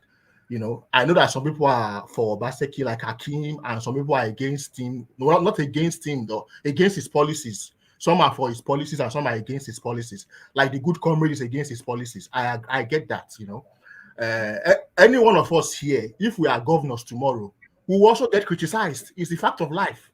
We cannot say that you cannot, Nigeria cannot say that if you are governor tomorrow, that everybody will like you. I'm nothing wrong with that. Everybody cannot like you. Even if you are governor, everybody cannot like your policy. It's normal. You understand? So yes, Obaseki has come. He has his own ideas. He has his own policies. We all don't have to like it. Some people will like it. Some people will not like it. You understand? But what I would say, looking at Obaseki's government in general, is that, I think Obaseki is a kind of person that, he has his own ideology. He has his own way of wanting to do things. It might not all go well down with all of us, but I think in certain areas the man has done well.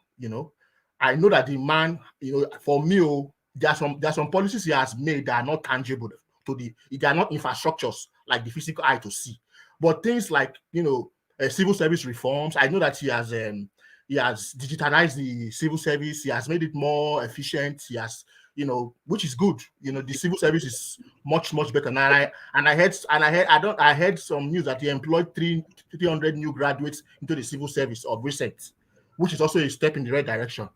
And also in the area of infrastructure, something about infrastructure. I need to tell people, it's not just Edo State, it's Nigeria as a whole. If we want to really develop and build modern infrastructures, I heard a good comment saying the money he's getting from federal allocation, what is he doing with it? For me, I don't know how much he's getting. I don't have information to that. Maybe he has information of how much he's getting. I don't know how much he gets from federal. But for me, I think for the kind of development we are looking for, especially us in the diaspora, that money is peanuts. Whatever he's getting from federal government, it's not enough. And and a good comment also mentioned it. It also said that we should ask what he's doing with the money. Fine, it's good to ask questions, but have we also asked ourselves the question: what is Edo State expenditure monthly? How much does it cost to run government? Okay, let me ask a question. Let me ask the panelists a question. If money comes from federal government, have we asked ourselves, okay, what is recurrent expenditure every month? Because there's recurrent expenditure means that things you must spend for is recurring every month. How much is the government spending for it? Okay, thank you. So if we want to analyze finance, I'm not here to analyze finance, but because I heard the good comment keep bringing up finance, money. But if he really wants to analyze finance of government, then we should be on a level playing field. If you are asking for the money that is coming in, you should also ask for what exactly is government expenditure. What is recurrent expenditure every month? Let us analyze it from there. Let us know what is coming out, what is government spending for recurrent, and what is left to do work. So for me, I think the money that most states are even getting, it is nothing. It's peanuts. A lot of countries now are building smart cities. Victor, can you hear me? If we want to really develop our country, real modern infrastructure. All those money people are talking is 220 billion. That's nothing. That's nothing. All right, Mr. Vito, it's enough. Thank you. So what I want, Mr. Vito, you are not responding to me. I have to mute you because please, when I'm speaking, you need to respond to me. You can't ignore me. Sorry, I didn't hear you. Okay, then your time is off. Okay, thank you very much, sir. Hello, good morning, good afternoon, good evening to you. Where are you calling us from and what's your name? Okay, good evening. I am calling from Germany. What's your name, sir? I am Kenneth. Okay, I can see you were the one commenting on the comment section. Okay, go ahead, talk to us, sir. Yeah, my brother, I greet you full house. Thank you, sir. I greet you, most especially you. God will bless you. Amen. So may I break the English down. Okay. You know, my problem for this debate, I define the debate sometimes so annoying. Lost to you, but most especially Mr. Akin. You know why I call him? Because each time you delay debate, and I want really to know where Mr. Akin is staying, whether it is in Europe or in Nigeria, in the United States, in which he work with Mr. Obaseki they do, Governor Obaseki they do. So the other question is that I found a note saying 10 years from now, I don't know what the only let governor come in with what our brother or sister, most especially the one who are praying won't die. No, we don't. Excuse me, sir. We don't the insult for this platform at all. Don't use the word way that way. No. Even though the verse, please don't use that word for our contributors. You know, every one of them have the right to criticize us, but you cannot still insult them. Thank you. Go ahead. Go ahead.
Thank you.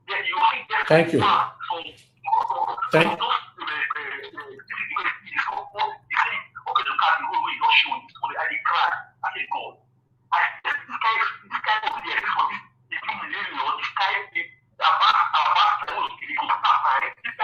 Thank you. Thank you, my brother. Thank you. Thank you, caller. Because of time, we need to round up now. Thank you so much for your contribution. Thank you. God bless you, my brother. Thank you. Yeah. Thank you. Yeah.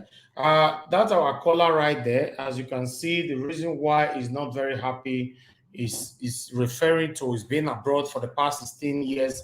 Those State remain the way it is. Even though Governor Obaseki leaves today, it's still going to look impossible for those State to become a better place, or rather developed. So for me, I understand the plight of everyone. Let's talk to someone else right here.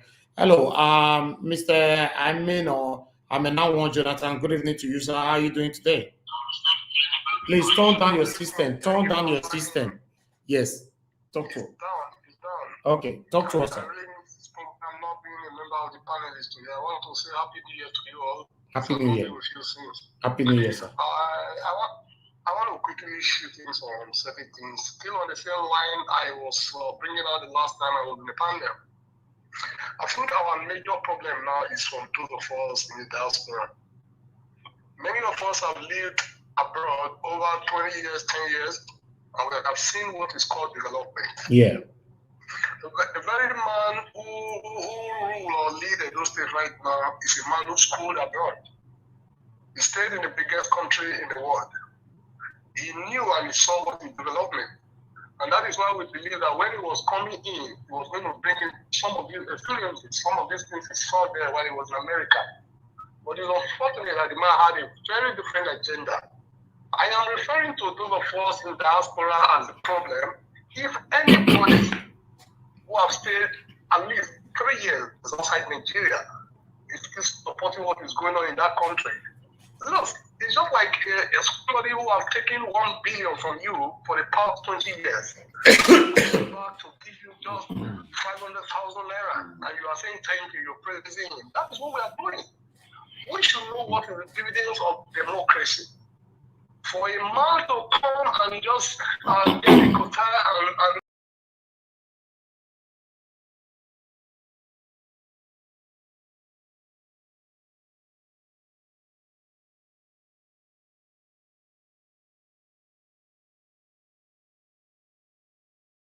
like I told us, we are not going to succeed in getting there in 2 years, even in 10 years. But let's start a platform. Let's start something. At least when we see this old brigade coming in, we don't have to give them our support. Because I'm surprised that some of us who are living abroad, even during the last elections, took our hard-earned money to go and be supporting these people. And what do you think these people were doing it for? They were doing it for personal gains. They want to do it so that when the man is dead, they will have something for them. Yeah. Because it's, the time will not be enough for me to really say all I should say. I want to advise us, let's start doing this now. When these people come, we must not encourage them.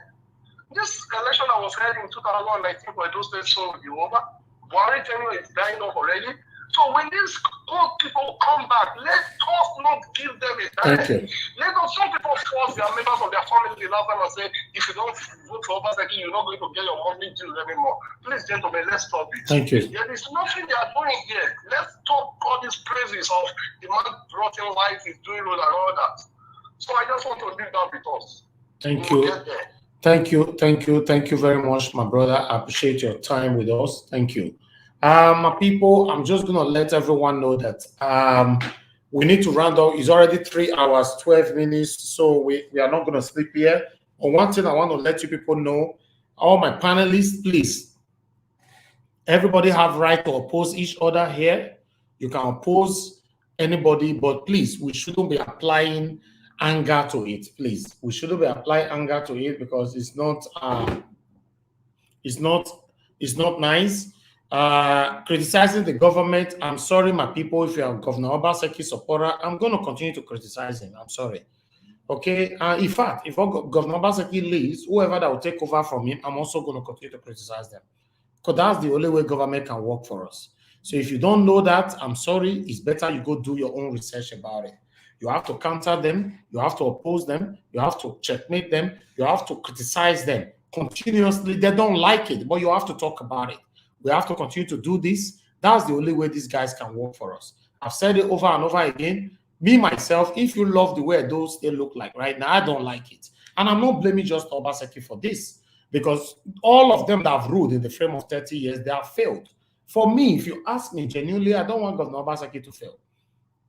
That's what I'm talking, because I didn't got the opportunity to talk like this during the time of Oyegu. I didn't got this opportunity to talk during the time of Lucky Benedio. I didn't got the opportunity to talk during the time of Oshomole. Now, in Governor Obaseki's regime, everybody's talking. That means whoever that will be taking over from Governor Obaseki is already in trouble. Prospectively, is already in trouble. You have to work. All this one, give and time is not going to happen when Obaseki is gone. It's the truth. You cannot be giving time. The first 100 days, whoever that is going to take over from Governor Obaseki, the first 100 days, criticism starts. It starts. Give her time, night time till they go. 5 years go, you're complete. 6 years go, complete. Of course, Governor Obaseki is working. He's working. I have lots of his works on my channel. But I'm very greedy when it comes to government. I need more. I don't know about you. Like some of our brothers are saying, many of us who live abroad, yes, sometimes we have the comfortability, we have the privileges to say whatever we want to say, forgotten that people who live back there are the ones taking the pains, taking the bullets. You and I live in a comfortable environment, a good atmosphere in abroad. What about those that is living there? Like that video that I just showcased. The whole village, everybody has run away. Nobody lives in the village anymore. What can you say about that? Are you still going to pay deaf ear to stuff like that and say, oh, the governor is trying? The governor, no. It's your right to continue to ask for more from government. If not, 8 years will run out so fast. I'm sorry, my people, if I sound like this. It's the truth. And for those of you saying Governor Obaseki have not done anything, please, I'm not in support of that. If you are criticizing him for more, yes, I agree. But if you are criticizing him and saying he has not done anything in those states, I don't want to be part of that. My channel is not part of that. I have all the job that Governor Obaseki have done in those states. It's just that I'm not contented. Yes, if you are using that kind of word, fine. And for those of you also saying that we should stop comparing those states with so, I've said it over and over again. Don't compare those states with Akwa Ibom State. Don't compare those states with Lagos State. Don't compare those states with Rivers State. Then let's compare those states with Igwariahe, Ugbogui, Oluku. All of them is inside those states. Let me compare those states with inside those states. Because I don't know. When you talk about Lagos State, they say, no, Lagos State was developed, tele. You talk about Rivers State, same thing. Now we're talking about Akwa Ibom. You still see some people saying now, oh, why are you comparing? Where do we compare those states with? London? Or South Africa? Or the Gambia? Where? Most of us that live abroad, we have the biggest problem of ourselves. It's just the fact. Comparison doesn't mean anything.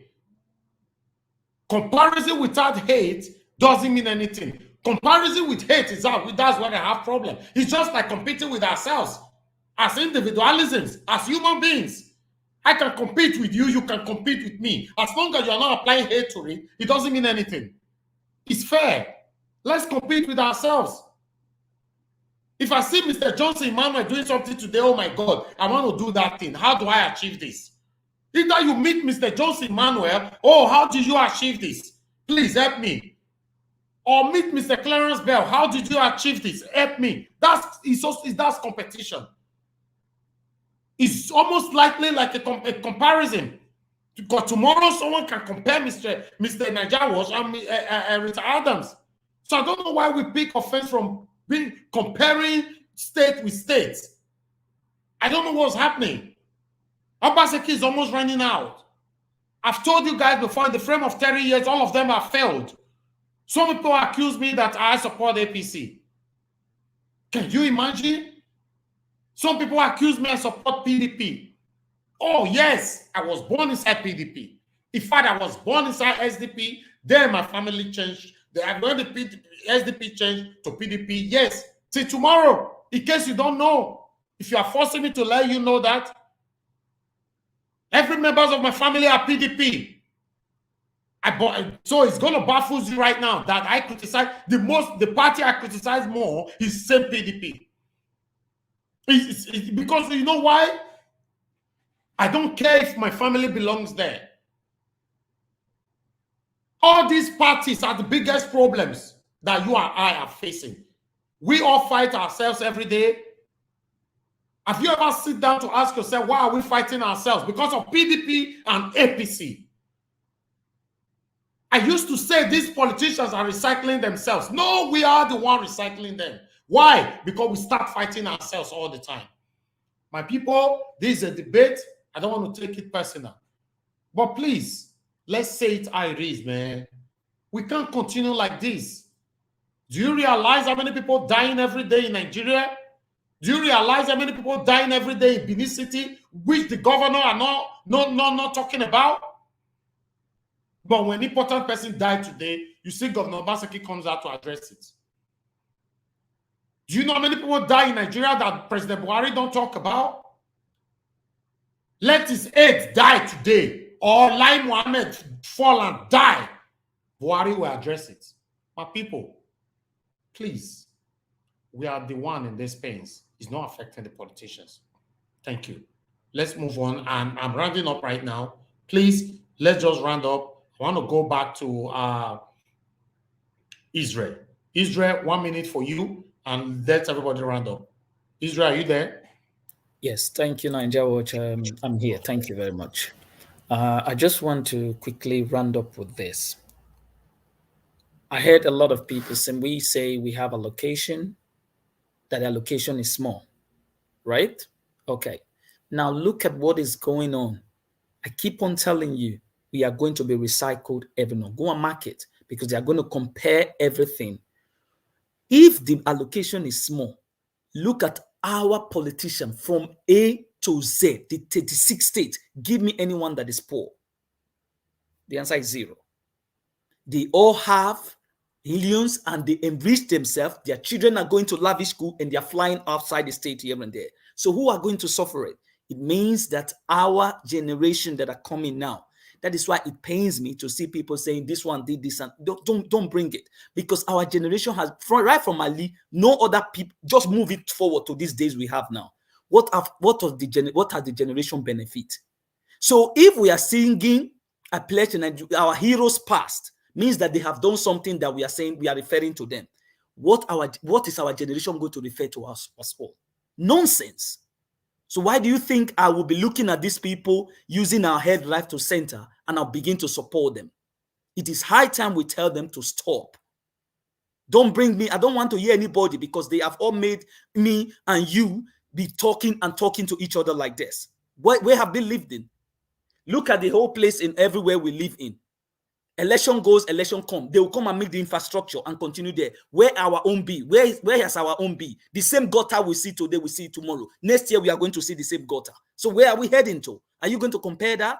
And we're saying that their location is small. But the politicians are rich. So where are we hiding? We are deceiving ourselves. I'm going to leave this thing for my panelists. Thank you. Thank you. Thank you very much, Israel. Yeah, can I come in, sir? No, hold on. Everybody, we are rounding up now. I'll come back. I'll come to you, Alex. Leftist Etoya, are you there with us? My brother, I'm here. I decided to keep quiet, though. Yes, 1 minute, please. Only 1 minute. Yes, we need to round up now. I applaud the politician because he has built a school, hospital, or road using public money. The same as congratulating an ATM machine for giving you your money. Yes. My brother, God bless you.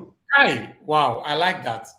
You are blessed. By the time you see some of us talk, some people who has been in this local politics still come and attack you for spending your time to say, let's change the system, let's get a better state, let's make sure things work. Some will say the money is small, but the money is not small. What is our politicians are being skyscraper personally, results, chartering plane, all their children are in abroad. The money is not small. The money that you say is small, if other nations get it, they will use it to do something good. People are saying that the money, their location is small. You are saying we shouldn't compare. Some are calling us name. It's a pity. This is why we are where we are today. If we, some of us that have come out of even Edo State, that have seen living in developed country can come and be talking to ourselves like this. Let them go back to Nigeria and talk like this. It's a pity. Thank you, my brother. I kept quiet because the thing, I just don't know what to say again. The same people we think will understand, we join forces and let's move it forward. We can't change people's mentality, so let's just continue. It is not the way it used to be. We must move forward. Where we are now, do you see governor? Do you know you governor of the state there? They don't commission road. Are they the one coming to commission light? What is wrong with us? All right. Akin said something, somebody said something Akin. I say something, somebody is saying, the person that said Esa Central is better, Esa Central Vigilante, why are they, who negotiated them? Thank you, leftists. Thank you. Then we don't have time. 3 hours, 30 minutes a lot. Let's move to Akim. Akim, are you there with me? Yes, brother, I'm still here. Thank you very much. Thank you, Mr. Akim, for your patience. People always attack this man. Talk to me. Go ahead. Thanks again, Niger Watch. For me, my submission is going to be this, right? I think everybody know that we have problems. The way where I'm different from a lot of people is that I have different solutions. You understand?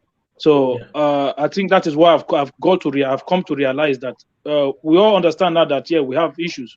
But I think the solutions to our problem is what we don't agree on. So for me, I'm not going to criticize anybody. I've always said to you on this platform that if anybody comes out to criticize anybody, I don't have issue with criticism. Even me that I'm making submission here, if you want to criticize my opinion, you are entitled to criticize my opinion. I don't have problem with that. You understand? But one thing I don't do is I try not to be personal with my debate or my argument. I just want us to debate on the subject. I've always said that the problem we have, majority of our problem is federal, and some people have said no, that is state. So it's up to what you think it is. But for me, I think where I now found out that I have difference with a lot of people is that the solutions, we understand that we have issues. I think the solutions right here is what I think we have disagreement. That is my own submission. Thank you very much, my brother. Brother Nice, please talk to us in 1 minute. Yeah. For real, my submission is that the election is just by the corner, the next election. So the president have already let us know that he has nothing to do about the situation of Nigeria anymore. So it's now for us, the citizen, the youth, to go back to our place and strategize how to take this thing away from these people, these old people, and look for a vibrant leader that can take us from this mess that we have today. Because these old people, they have nowhere to take us to. Imagine a man of that kind of age is telling Nigeria that he's going to take Nigeria to another to another level. How a old man will take a youth to another level? It's impossible. So let us just find a solution for it. Yeah. Thank you. Brother Alex, are you there with me? Can you hear me? Yes, I'm here. Please talk to us 1 minute, please. 1 minute. First of all, I want people to tell the president he should resign, and shame on our president. He should be ashamed of himself. He should leave that place. He should train the tower and go to Daura and sit down. He's too old to be telling us lies. To the governor Obaseki, in a sane society, with that video you played, the governor ought to visit those people. Those are human beings who you went to solicit their votes. They've been chased away by Fulani Esme, and you are not saying anything about it.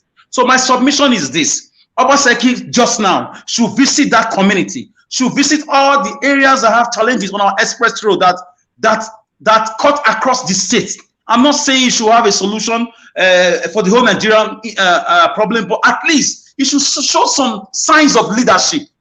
Do we have a governor in the state? Is he only budget the governor will give speech about? Is he only a Lagodero summit? Is he only digital things or technology? If everybody is skilled, who is going to use the technology, industrial park, or whatever he thinks he's doing? Security is the #1 priority of every responsible government. In a safe society, he ought to storm that place with his entourage and find solution to those people who are chased away by Fulani S-men sent from Abuja, the killer machine in Abuja just now. So the governor should try and find a solution to the killings in the states. It's very, very bad. It's all right. Thank you very much for your time. Mr. Victor, please talk to us 1 minute. Please, everybody should keep to the 1 minute. We don't have that time anymore. Mr. Victor, are you there with us? We are skipping now. The good comrade, please talk to us. Yeah, hello. Good evening, my brothers. Hello, can you hear me? Yes, sir. The good comrade. Good evening, everybody.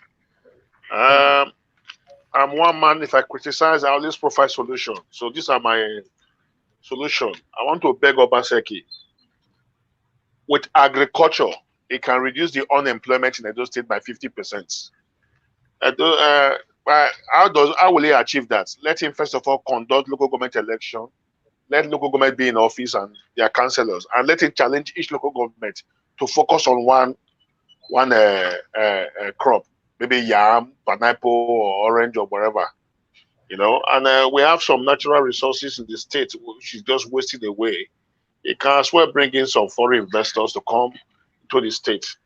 And we have land in the state. It should attract foreign companies to come and set up companies and industries so they can create employment for the youth and take them off the street. And the wastage in government must be reduced. Thank you, sir. During the last election, to charter a private jet, you need a minimum of $20,000 in a day. Sir, your 1 minute anyway, is over. Thank you. Let me stop here for now. Yes. The information with me is so much. 1 minute.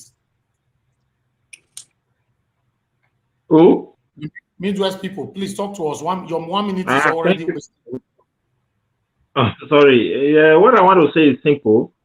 Like some of my people said that we know we have a problem. The solution is, what is the solution? The solution is simple. We must change the way we used to govern. They must change. So you cannot be doing things the way you used to do it and expect a different result. And that is very clear. And two, Obaseki has shown openly that he has no value for human life.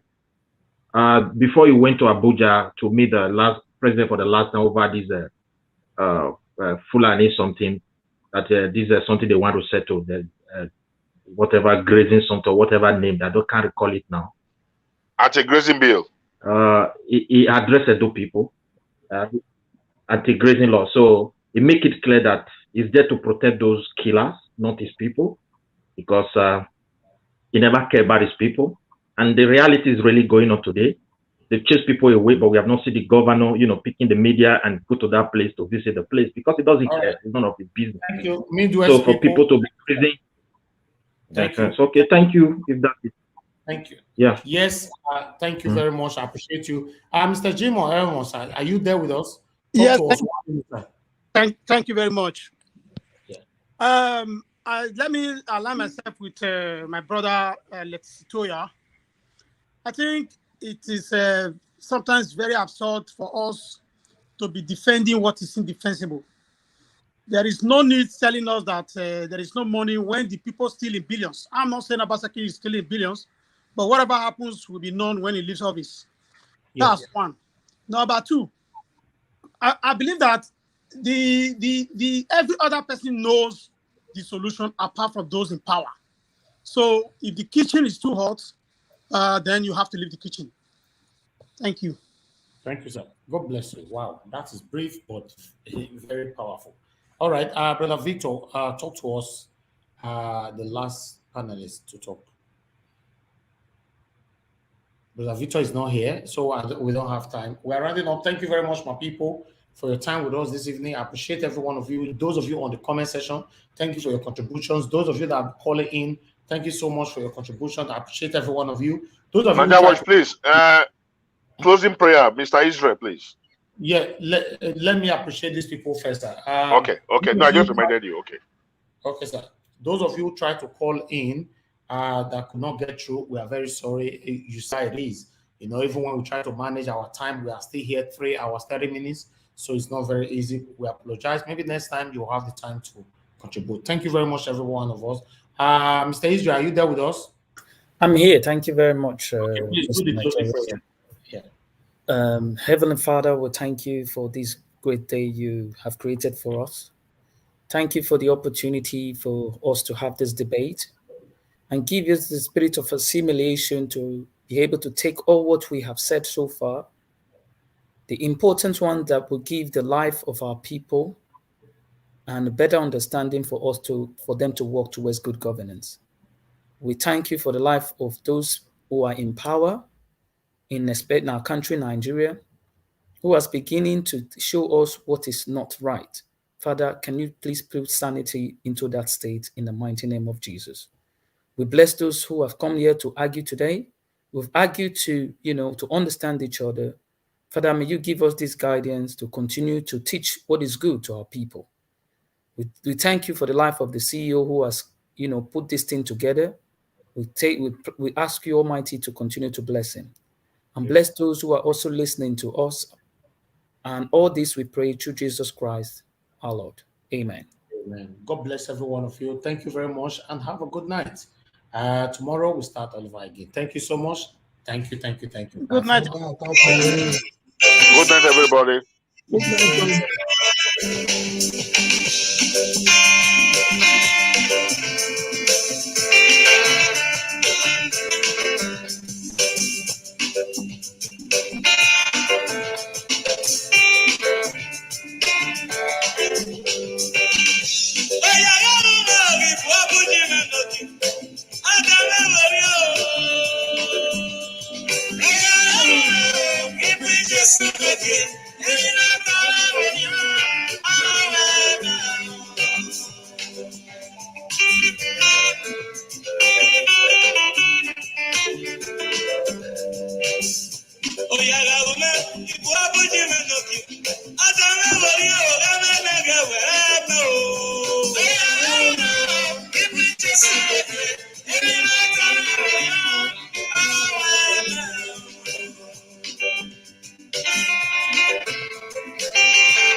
It shall be given unto you. Oh, we're not so well, we are here.